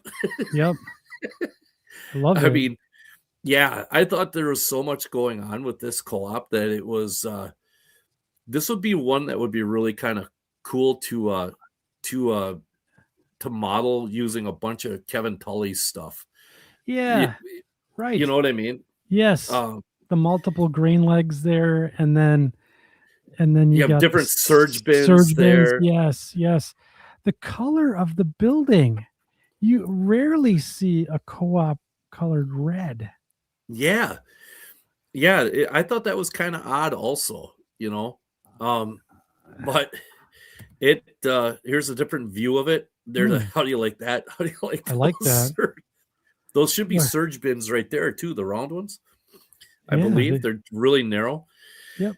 But yet, if you look, it also has an unloading ramp or an unloading conveyor here. So not only are they loading, they're unloading also. So, I yeah, have questions. Is yes, that how do I see a switch there and a spur coming off towards that semi? no, Okay, then my no. eyes must be deceiving me. Yeah. Here, let's go back to the map. Yeah, so that semi would be parked right where that little red, empty red truck is, Yeah, yeah. or right in that area. No, there is a spur. Go back. So that grade down from the main line, from the switch. One more. There you go. Look at that. That's Yeah. that's substantial, isn't it? Oh, yeah. I thought you were talking about right in front of that white truck. No, no, no, not in front of the white truck. Just to the front right. Yeah, I'll give Oh, you better directions next time. yeah. That's where that conveyor is located. Yeah, I see that. So, yeah. So this is a huge dip down. Wow. Yeah. So, yeah. No, Look at the tangled mess of legs and pipes. everything on that whole area. It's just, Yeah. yeah, pipes and whatever you want to call them. Yeah, it's just, I thought that was kind of a neat structure. That is fun. Yeah. Our buddy Tony Dixon would probably love that place. You know what I mean? That would be a fun TD for sure. TD Yeah. scratch build. Yeah. No kidding. Right. Well, he's got the styrene for it. So, I mean, That's true. Here's Berry Plastics and Pratt Industries. Now, how can I describe this? This to me, this is one of the coolest and weirdest spots at the same time that I've seen on any railroad. And I'll show you why. Pratt Industries is basically, I believe, they deal with paper. I may be wrong, but I can't remember. It's been so long. And then Berry Plastics, obviously a plastics plant. So the Pratt Industries is partially covered, and it's blocked by that semi truck. You can see the track there. But then Berry Plastics has two tracks over here, right? With a cover over the top of them. But yet the cars are spotted this side of the cover. That next picture will be cool.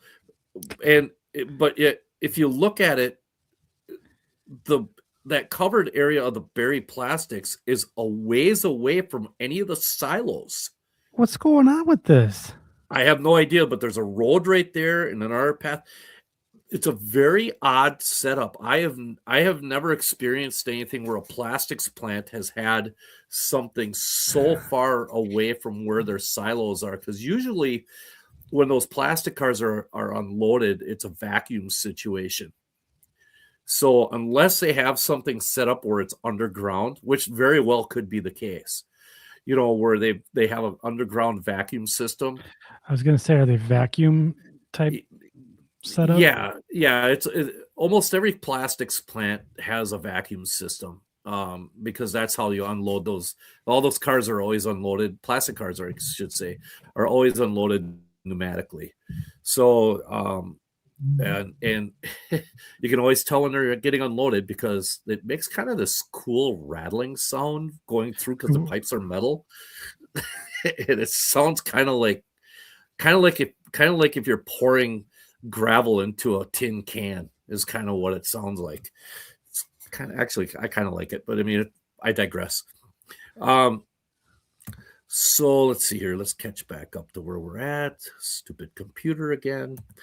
Okay, here is one of their SW1200s, and it's number 8, and that's what I based the background picture off of, or the background of the whole thing off of, is that switch engine.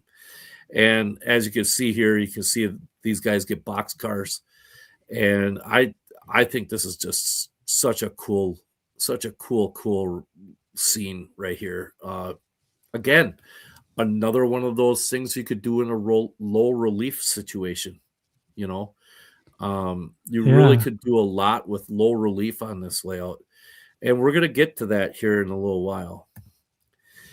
ISO Flex Packaging.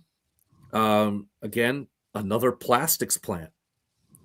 These guys, these guys are plastics heavy.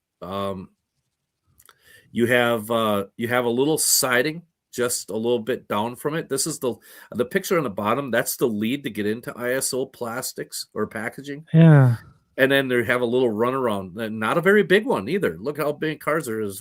There's 7 cars sitting on there, and you could probably fit another 2, 5 tops, so maybe 12 cars total for a runaround. So HO scale, you could do that in 4 or 5 cars, make a runaround. This is insane. Yeah.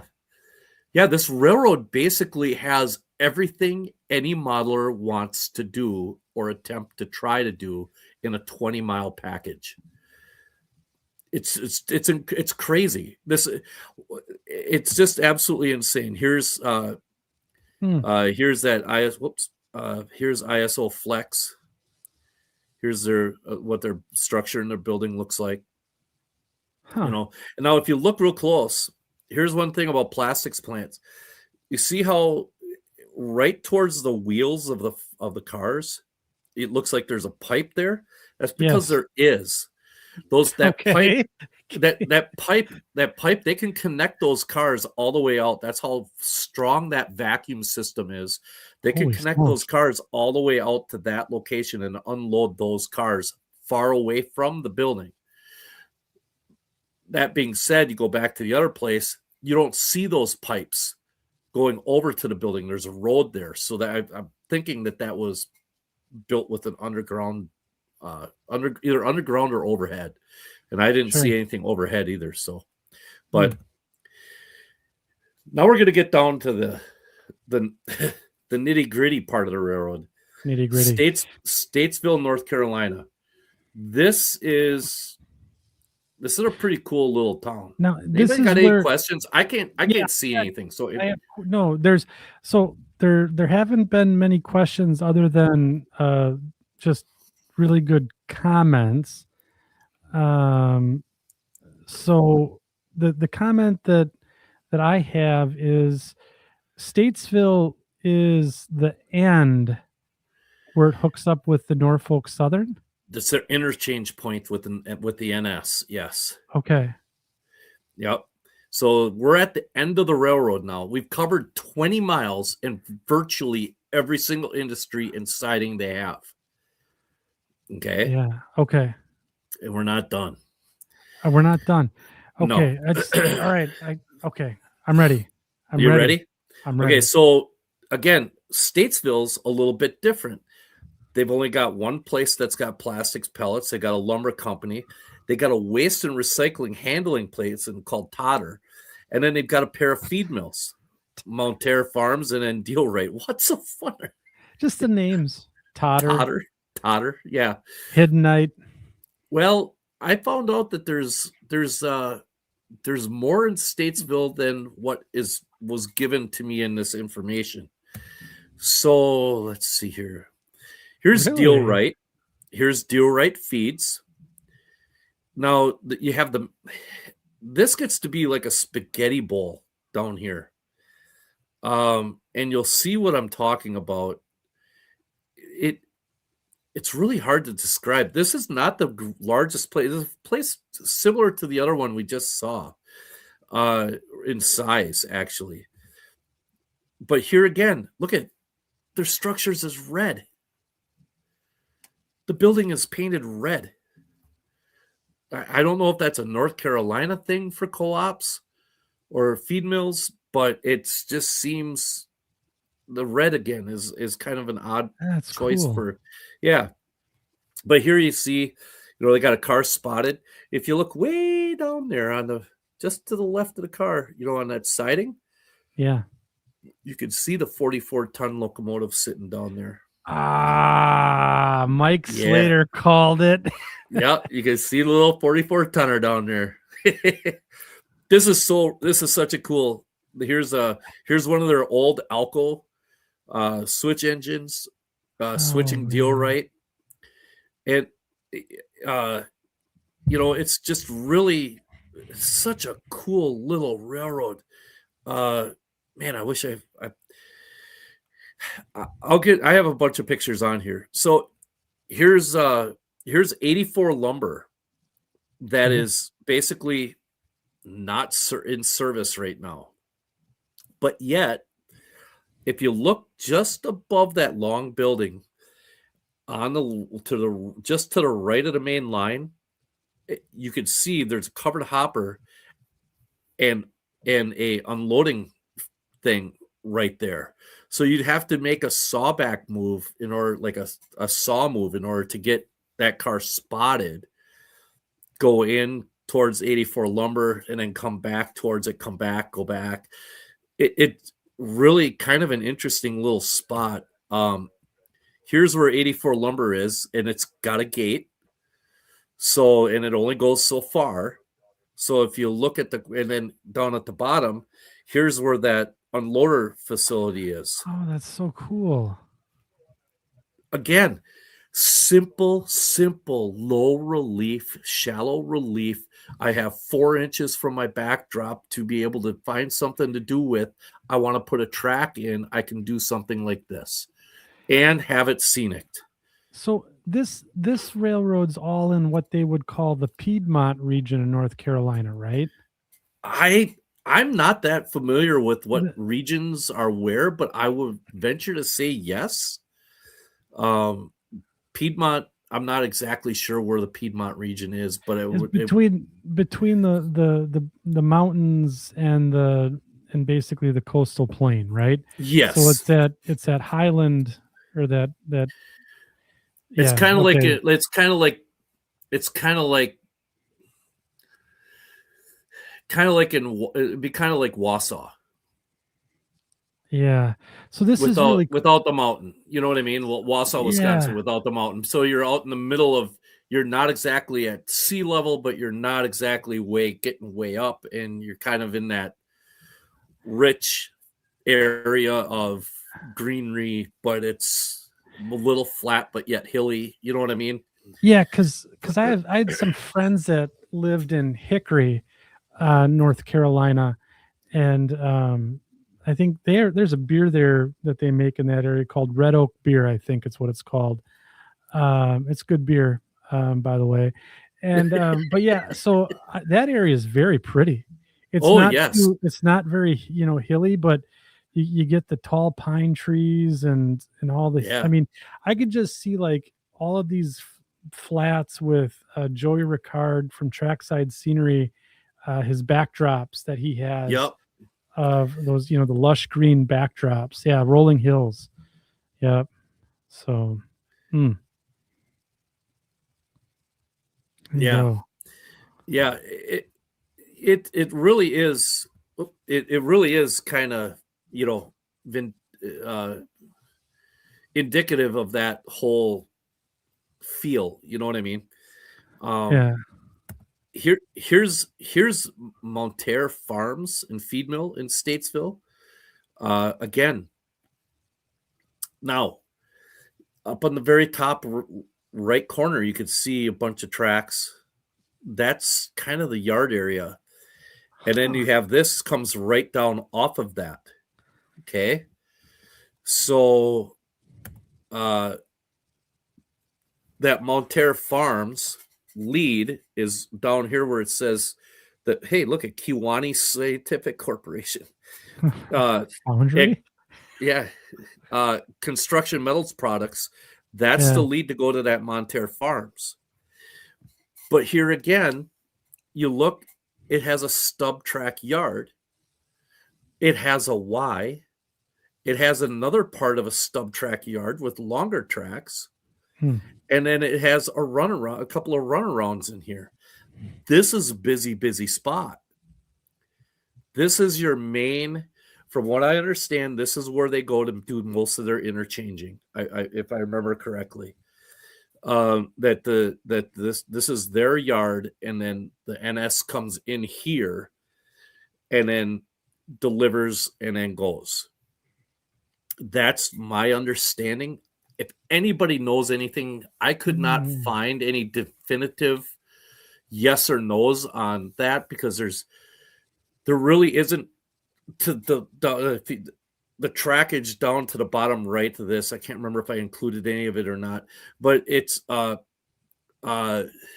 it thins out a little bit, and there's really nothing that looks like it actually has an interchange with anybody else. There's another Y in here with a track that goes down to this wood chip place. It's freaking phenomenal, but it's not part of this. It's part of the NS, so I didn't include it. Yeah. But here's your favorite building, Totter. And you see this, if you look over here by where it says Meacham Road, yeah, you can see the train sitting right there.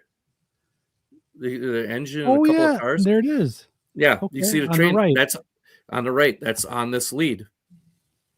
So, funny enough, if you look here, Totter's got your nice little couple of spots and stuff like that. I believe they're covered hoppers. But if you look across Meacham Road, look at a nice clean ballast, right? Pristine. Almost looks as if it was freshly put in. Well, here's Totter, our plastics place. Oh, Yeah. I mean, it's only what? How many have we look seen? At the is that 6? Look at the mud rail that they did there on the grade crossing. Oh, that's pretty standard, actually. Really? Oh, sure.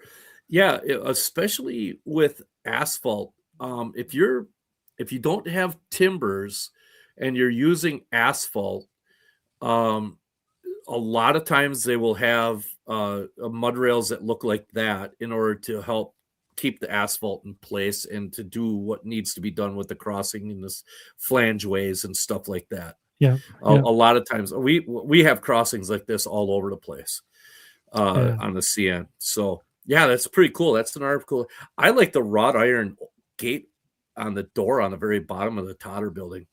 I think that's kind of neat looking. I didn't notice that. I was too busy looking at the grade crossing. Yeah. I think that I thought that was kind of cool. But so here's where that new track goes. International Paper, Internet IP. Yeah, I believe this is a box plant. So they would get box cars of brown roll paper in to make cardboard boxes. That's what they would get in. I did the best I could to try to get a picture. This is the best picture I could. So what you have, if you look here, there's a blue flag. There's a blue flag right in the middle of the track right here, just above the tree branches. Yep. Yeah. Now that's going to tell the railroad crew, don't come any further than this because we have stuff hooked up. We're not ready for you to come in and do a switch yet. That's what that's telling you. You cannot go past that. That is, believe it or not, that blue flag will get you in more trouble than if we went by a red light. Are you serious? I am dead serious, because that means there are men and equipment in that facility that are working in there. And so that is you best not ever come in there. Red light, that's horrible. You better not go by one of those. You're in trouble if you do that. I'm not taking away from what that is. But this blue flag, that's a death sentence. Literally, I've never had it happen to me. Pretty close, pretty doggone close. It's equal to, I should say, a red light. You just don't want to mess with it. And then on the right hand side here, these silos generally will be used for starch, because a lot of these box plants use and make their own glue. Or like they have like a slurry that they create to take the raw paper, and they go through this dipping process to make, and it basically creates, prior to going through a corrugator, they go through the slurry process where they dip the paper in it, and then as it's coming out, it goes into the corrugator and then goes through a dryer, and that's what stiffens it and makes it rigid. Yeah. So it's actually a pretty cool process. But there again, I'd say you could probably get 4 or 5 cars in there at least, kind of cool. Here's another industry a little further down the line. Is automated solutions. I could not get a real good photo of it from the other side. I really wanted to get one where all the busy side from the track side. I could not find one really. This was the best I could do. So again, another place filled with covered hoppers. And then that's like I say, that's the best I could come up with. Sure. So that's the track. Okay, that's the track. That's the track. railroad. We haven't even started the equipment yet. No, we're gonna do that now. That's crazy. That's crazy. If anybody got anything they want to ask or anything like that before we get into it? I can't, like, let's say you were to make a switching layout, or even you could even have this be a basement empire. Yeah. Could you, I wonder from an operations standpoint, like, is it just one job that goes from one end of the railroad to the other and back to the interchange? Like, I'm curious, or is it like with all the industries, because that would take you quite a while if you were on the crew to do these jobs. From what I understand is they've got a job that goes from Taylorsville down to Statesville and goes back. But then at Statesville, there's a job that goes and does stuff, the local industries in and around there. And, I believe there's like at least 2 jobs that run the line. It's only 20 miles. Yeah. So, and they run, believe it or not, a pretty cool set of power. Here you can see that 44 tonner is still rostered. I did see some pictures of it at one of the lumber companies, which I may have that in here. They have that SW9 and then 4 SW1500s. The Alcos are all off roster. Yeah, that kind of stinks, but none of them, they got them all secondhand. I mean, yeah. Look at where they all came from. I mean, and one of them is actually preserved, the number 6, and the number 6 is really preserved very well. So I believe it was the last one to run on the railroad. So, but these other ones are all come from different lineages, mostly the SP. But then one of them the number 11 came from Larry's Truck Electric. And it's just really, really cool. That number 8 came from the Union Railroad, believe it or not. Oh, out of St. Louis? Union Railroad, I believe it. Yeah, I think that's in Pennsylvania, I believe. Yeah, you're right. So here's the number 3. Oh, that's cute. How sharp is that, though? Isn't that cool? Yeah. That's a very cool paint scheme. I like the colors of it. I think it's really, really neat. Here's the number 4. Oh. Yeah. This one wasn't a part of the roster, if I remember right. I didn't add this. I found this one and added it. So you notice the stack is capped, so it's obviously she's just sitting. Yeah, getting ready to bug out or just showing up, one of those. There's the number 5. That paint scheme is so cool to me. I like that a lot.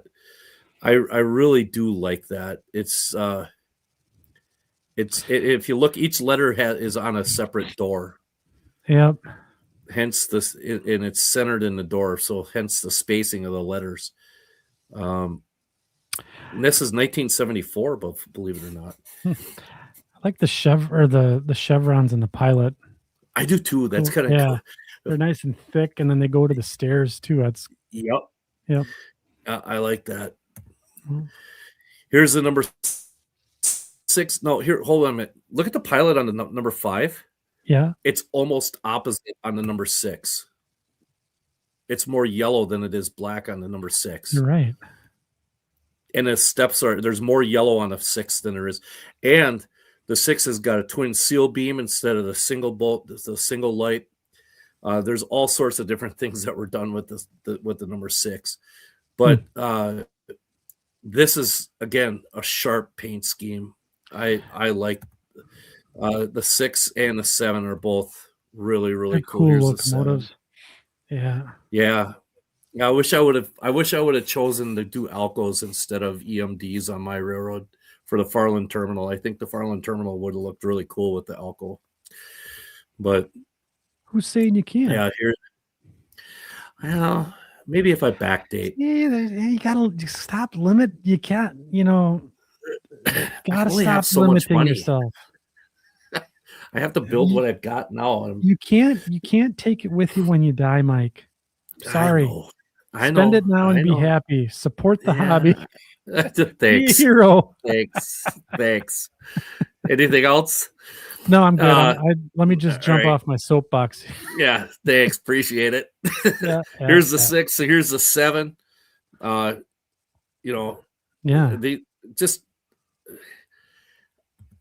Here's the way the 8 looked when they got it.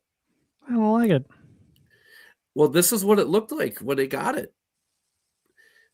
And shortly after they got it, they decided that they didn't like it either. Good. Doesn't fit. That's what a switch engine looks like naked, folks. There you go. That is not pretty.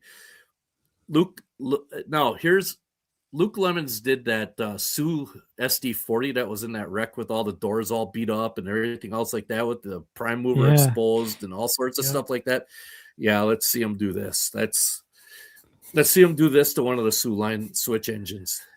That's what I want to see. But this is kind of, I thought this was kind of neat. So I threw that in there. Here's the way it ended up being painted. Oh, so much better. Yeah, right? You go from this, it's like, this just looks like a giant turd. And then, this is pretty again. Yeah. Oh, thank God. Yeah, right? So, but here you can see the modifications on the back that this thing had gotten on the cab end. In this one here, it doesn't have ditch lights and things like that. And here you got the ditch lights. Everything's all taken care of. It still has the walkway on the roof, though, which I really found to be odd. It's not on this one. It is on here. It's on there. But then when they took it off and put it back on. At least that's the timeline that I'm understanding. Yeah. Maybe they took it off to get at some of the goodies underneath it, or do some blasting, or I don't know.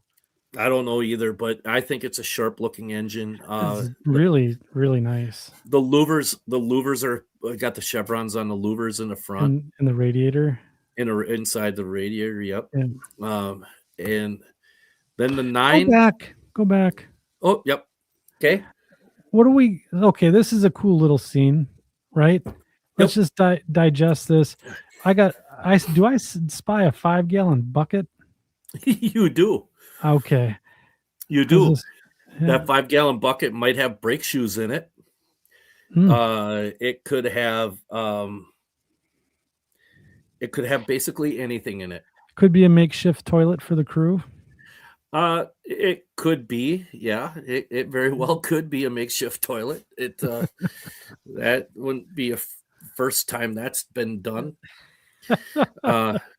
Just ask anybody that's worked on the NS before the mandate of toilets that from that railroad. Toilets. Yeah, toilets. Anybody from the NS remember the plastic bag situations that they used to have on their engines? That was a delight and a half. Thank you. Something everybody should experience at least once in their life. I think I'll pass. Oh my God, dude, it was so disgusting. Was it poop in a bag? Oh my God, yeah. It was literally a wire frame with a toilet seat, and you actually put a plastic bag onto this wire frame, and you did your business and then tied that off and disposed of it at the end of your shift.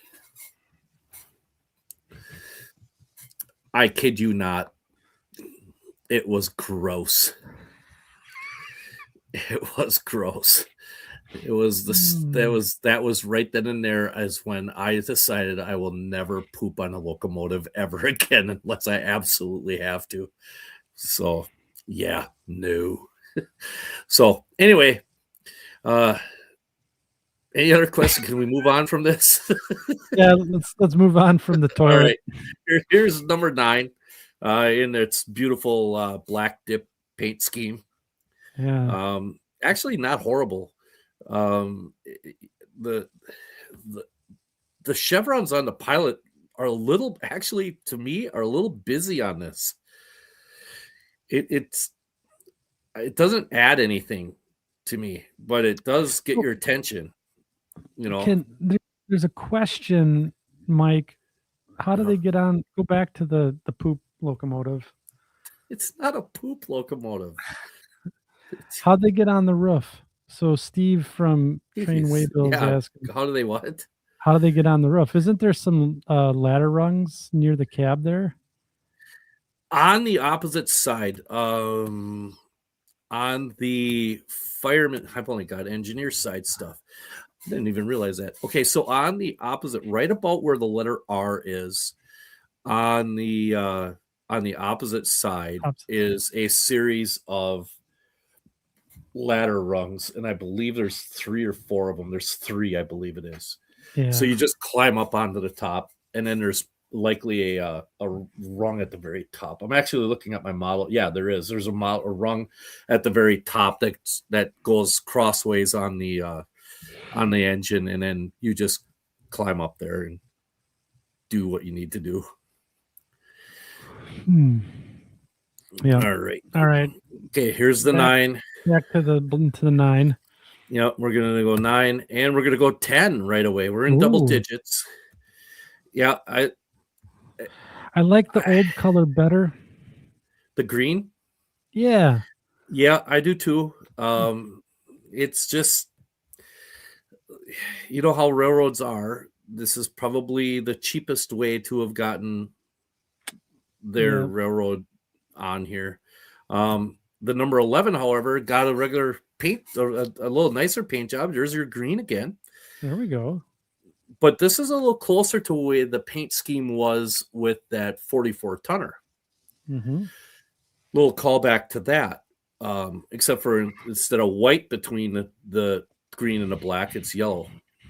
And then here's the 12. The 12 has got the same paint scheme on it. Yeah. Yeah. That is kind of a cool paint scheme. There's your ladder rungs. Yeah, there's ladder rungs. So you climb up there for maintenance purposes, right? I mean, you're not going up there to hang out and cook your beans off the stack or anything like that. No, you go up there to put the caps on the exhaust stack so the water doesn't get into the engine. That's what the mechanics are for. Yep. Let them shimmy up there. Yep. I don't go up there. There's nothing up there for me. There's nothing up there for you. No, there's nothing up there for me. Let's see here. Now, this is from Model Rail Hobbyist Forum from August of 2018. We talked about doing a model railroad layout with this. Yeah. Here, I tried zooming in on this as best as I can, and this is really blurry in the first place.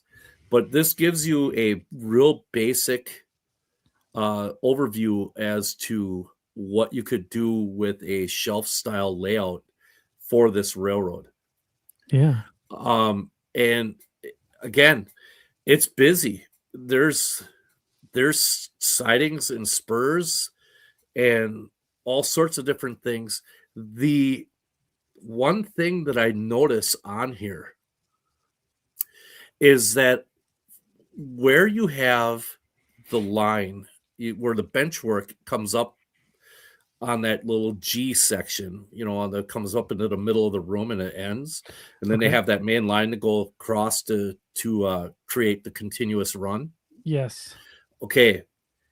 From that, if you eliminated that little part and had an end-to-end railroad, you have nowhere to run around anything. How many runarounds did we see on this railroad?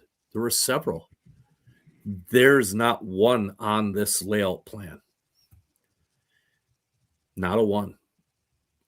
Which to me is kind of an issue. I'd want to modify that. You know what I mean? Really? I would, yeah. If you look at it, there's no way to get your train back and run back around your train. So, you know, I get what they're doing here. They're kind of using the yard as both ends of the railroad. Yep. So you'd start at one end, you go do work going one way, get to the other end, come back around and go back towards, say, Statesville. You know, you head to Taylorsville, you do whatever, you come back, you do everything in the direction you're going. You Sure. do the industries in that direction, right? I understand that.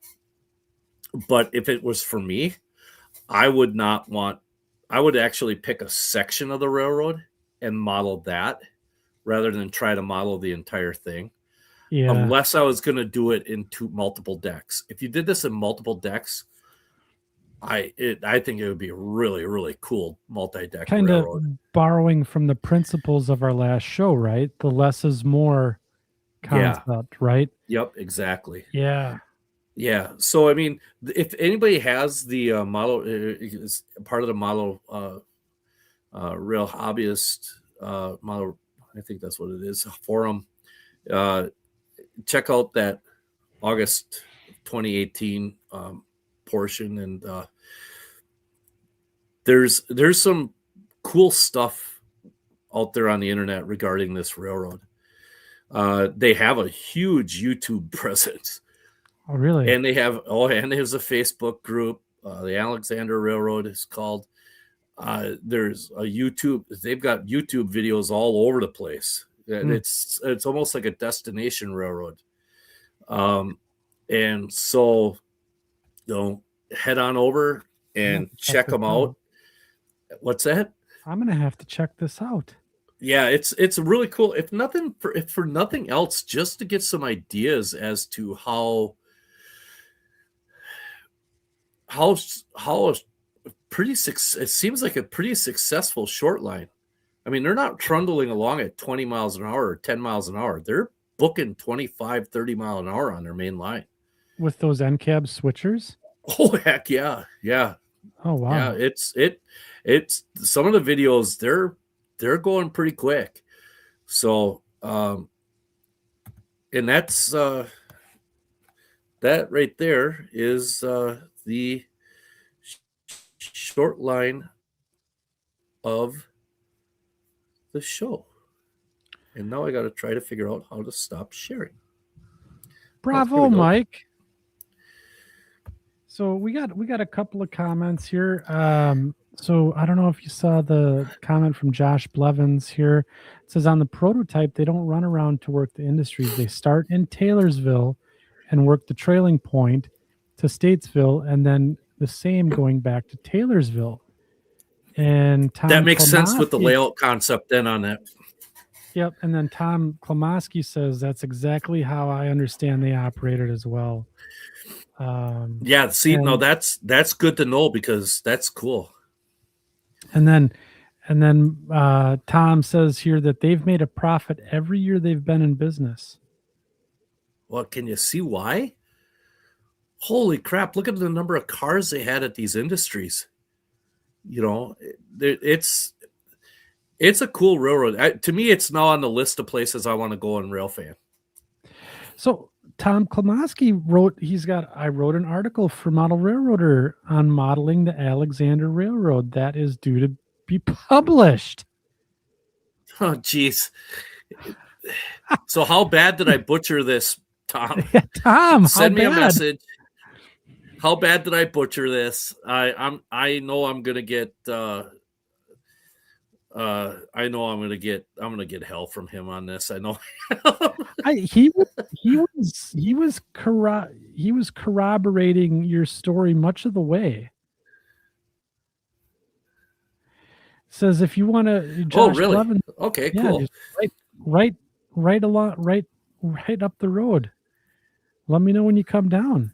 We should start putting a Oh, list of destinations for rail fanning together. I think that would be a lot of fun.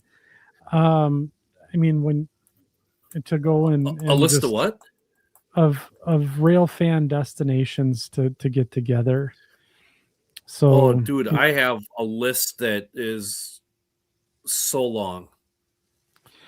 so I Tom have my Clement own bucket list, and says that they have online 20 industries and they do 2,500 carloads a year. holy shit! And he says you did a great Wow. job. So there you Oh, go. wow! Thank you, Tom. Thank you, Tom. Yeah, I mean, it really does. It really does bode very well to that less is more thought process. And if you Yeah. did it as a multi-deck, could you Oh. imagine? You could model damn near the entire thing if you had enough room. And like when Tom and Tom were on the last show talking about operations, how long it would take you to do a slower switching type operation with a single locomotive, and then you do all your trailing points going down and then get the other side coming back. I mean, that's a couple hours. Easy. So It could be. It definitely could be. I mean, your trains might only be 6 cars long too. yeah. And you might have hour and a half, 2 hours worth of runtime and operations and all sorts of stuff. Yeah, Twin Cities. It's funny. Somebody just mentioned the Twin Cities and Western. No, Mike, that was a great That's one of my favorite presentation. railroads. That was a great presentation. That was fantastic. Oh, thank you. I missed the short line of the show immensely. I miss doing it. I yeah. miss doing it. I know our fans have I missed started it the too. next one already. Okay. I started the next one already. And if anybody has any information, I'm gonna throw this out. We're gonna try this. Okay. For the next one, we're in North Dakota. North, no Dak. We're north. Yeah, we're North Dakota. So not only does North Dakota only have one tree, they have very few short line railroads. All right. Yeah. They have one tree. You know, I think you they got to got kind of more go than out one towards. tree. Yeah. No, you got to go out towards Minot just to find it. It's Yeah. it's out They there hide by the it Air too. Force Base. They hide it. Yeah, they hide it. Yeah, They hide it's it. hidden. That's awesome.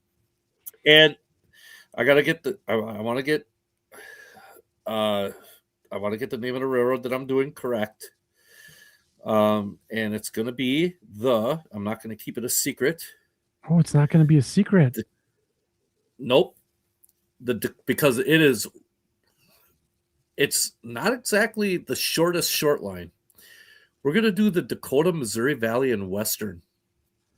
The Dakota, Missouri Valley, and Western. Yeah, that's what I'm doing. And you're looking at SD50Fs, SD60Fs. Ooh, big time power. Granger grain trains out the wazoo.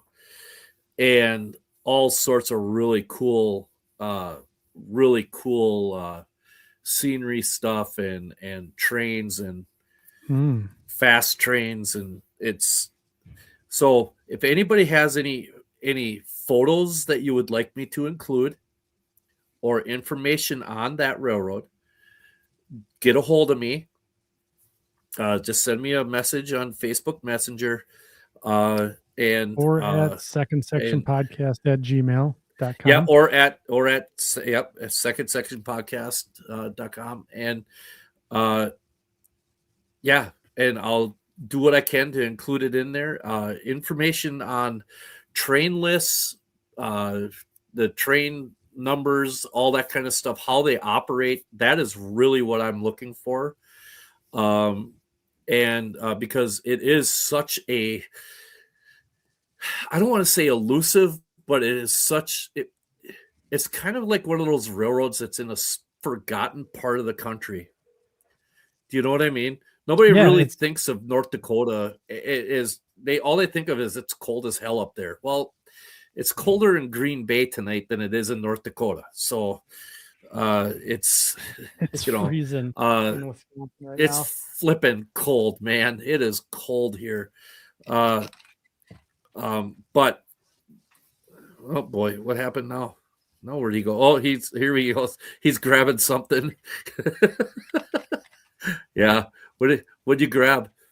Oh, So I got to talk. We're going to talk about the topic for our next show and our guest oh, that we're gonna be having. So I wanted to get the prop to make sure that. okay. So yeah. Anyway, wrapping everything up, get a hold of me. And I'm going to start. I've already got a little bit of a start on it, but I want to do it justice. And it's a really cool railroad, and that's what we're going to be doing. So, yeah. Awesome. I love short. Thank you for everybody. Show. Thank you. And yeah, great job. Great, lot of positive comments again coming in for short line of the show. So, we do appreciate you guys hanging out, and kind of playing along with us as we go through the short lines that Mike puts together. So takes him a while to get the content curated. But I know I appreciate it. So thanks, Mike, for doing it.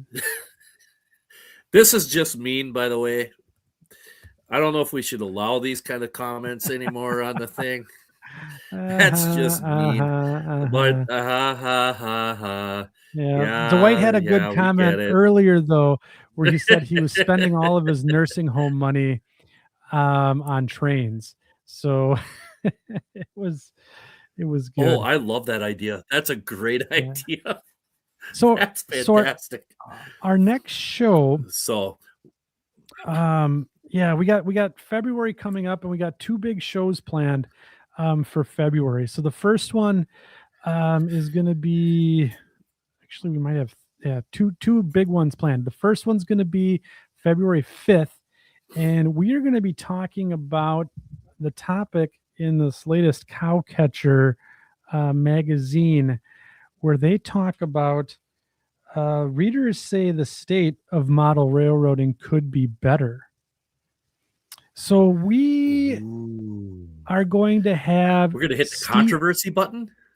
You know what? We rarely do this. We're always happy-go-lucky, but I think it's time to talk about the state of the hobby of model railroading. And to do so, we're going to invite Stephen Atwell from Midwest Model Railroad on the show. And we're going to talk to him about him and his modeling interests in the store a bit, but we're also going to talk about the state of model railroading. And are we in a good place or are we in a bad place? So he's going to give her some commentary on that. You're not going to want to miss that. It's going to be a fantastic show.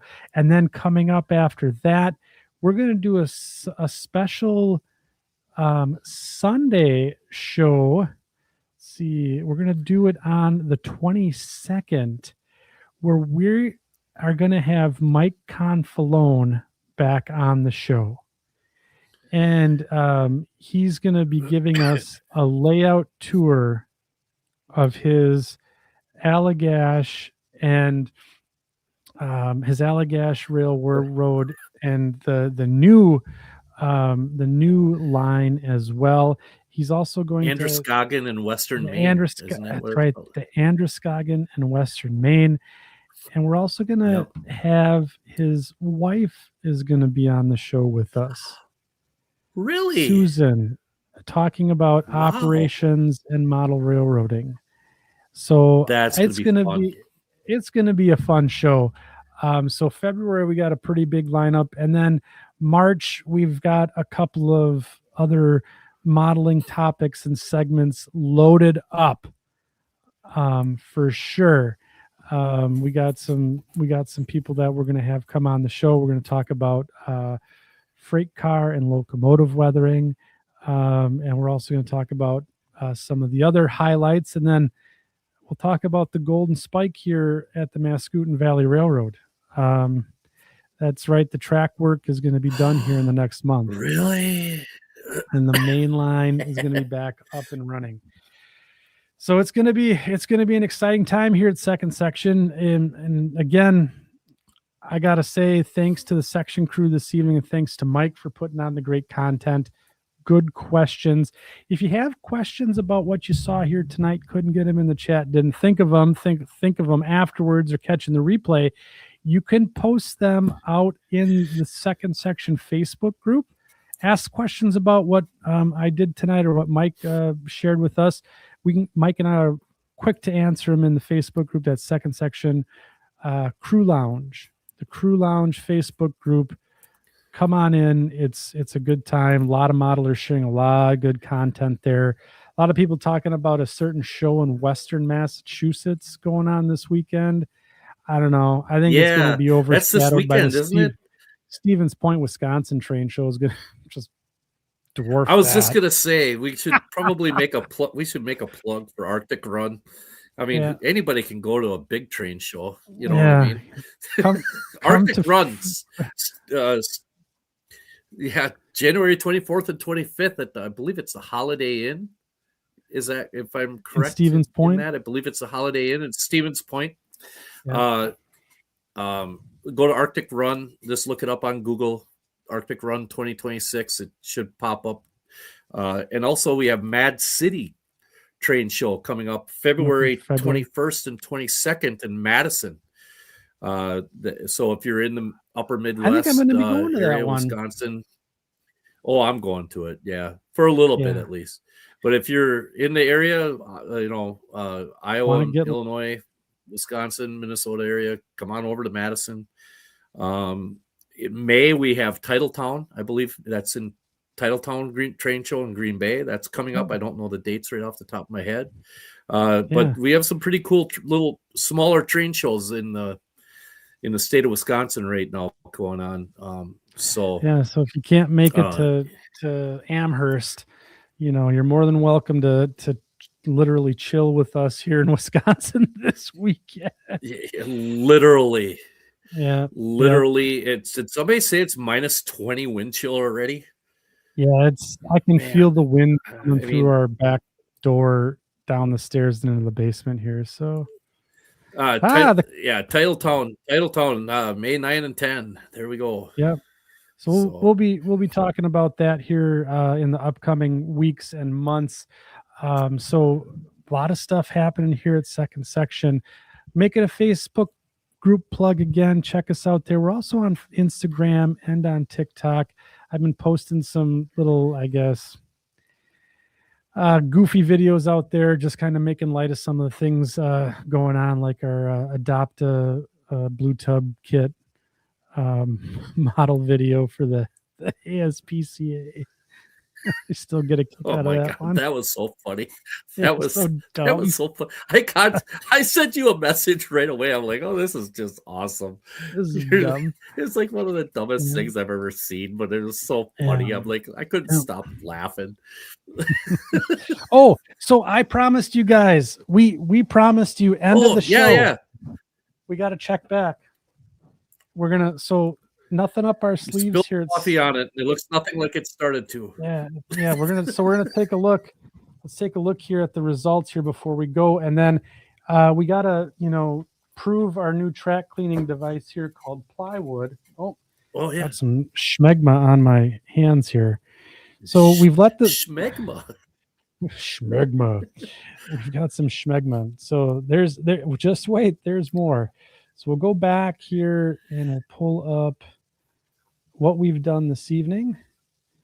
We'll add all that. Give me a hot second here. So let's take a look. So we just worked on this section here this evening.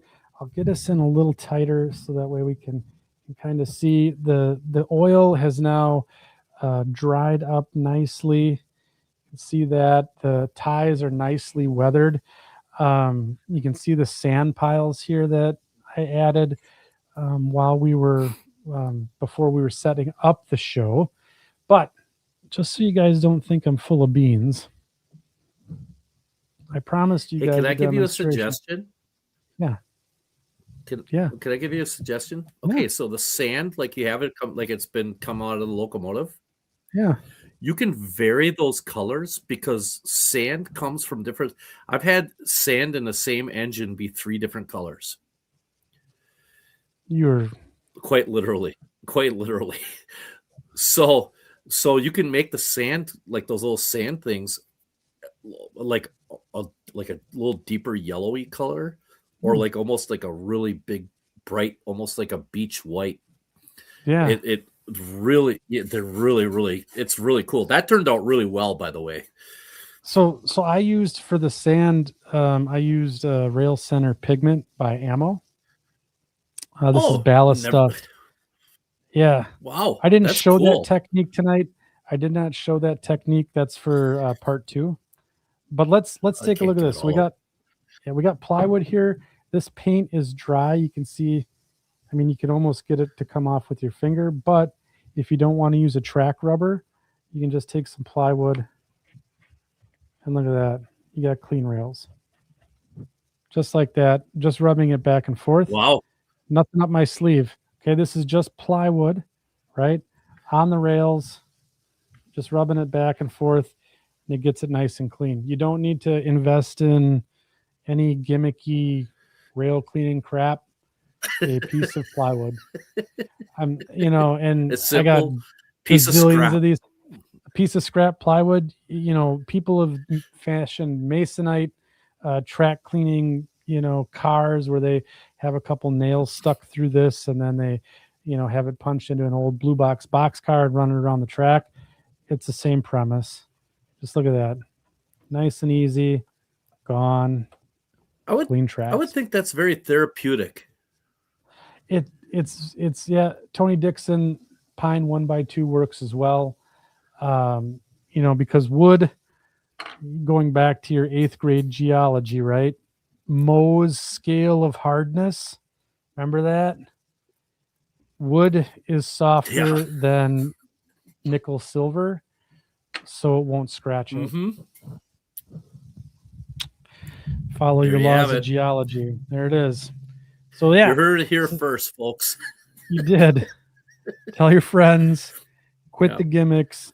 Just use plywood. Tell your friends. All right, folks. Yep. So yes. Luke Lemons actually has. Oh, I'm sorry. Luke Lemons actually made some little things with batteries and put a little block of wood to run around his stuff out of old 9-volt batteries. Yeah. For weights. Right. There's so many different things you could do with it. There's tons and tons of options, that's for sure. So all right, folks, I think that's gonna about do it for us. We'll be back in 2 weeks, and when life is getting you down and your airbrush clogs up with some isopropyl alcohol and Vallejo paint, what do we always say here at the Second Section Podcast, Mike? Just keep modeling. Good night, everybody.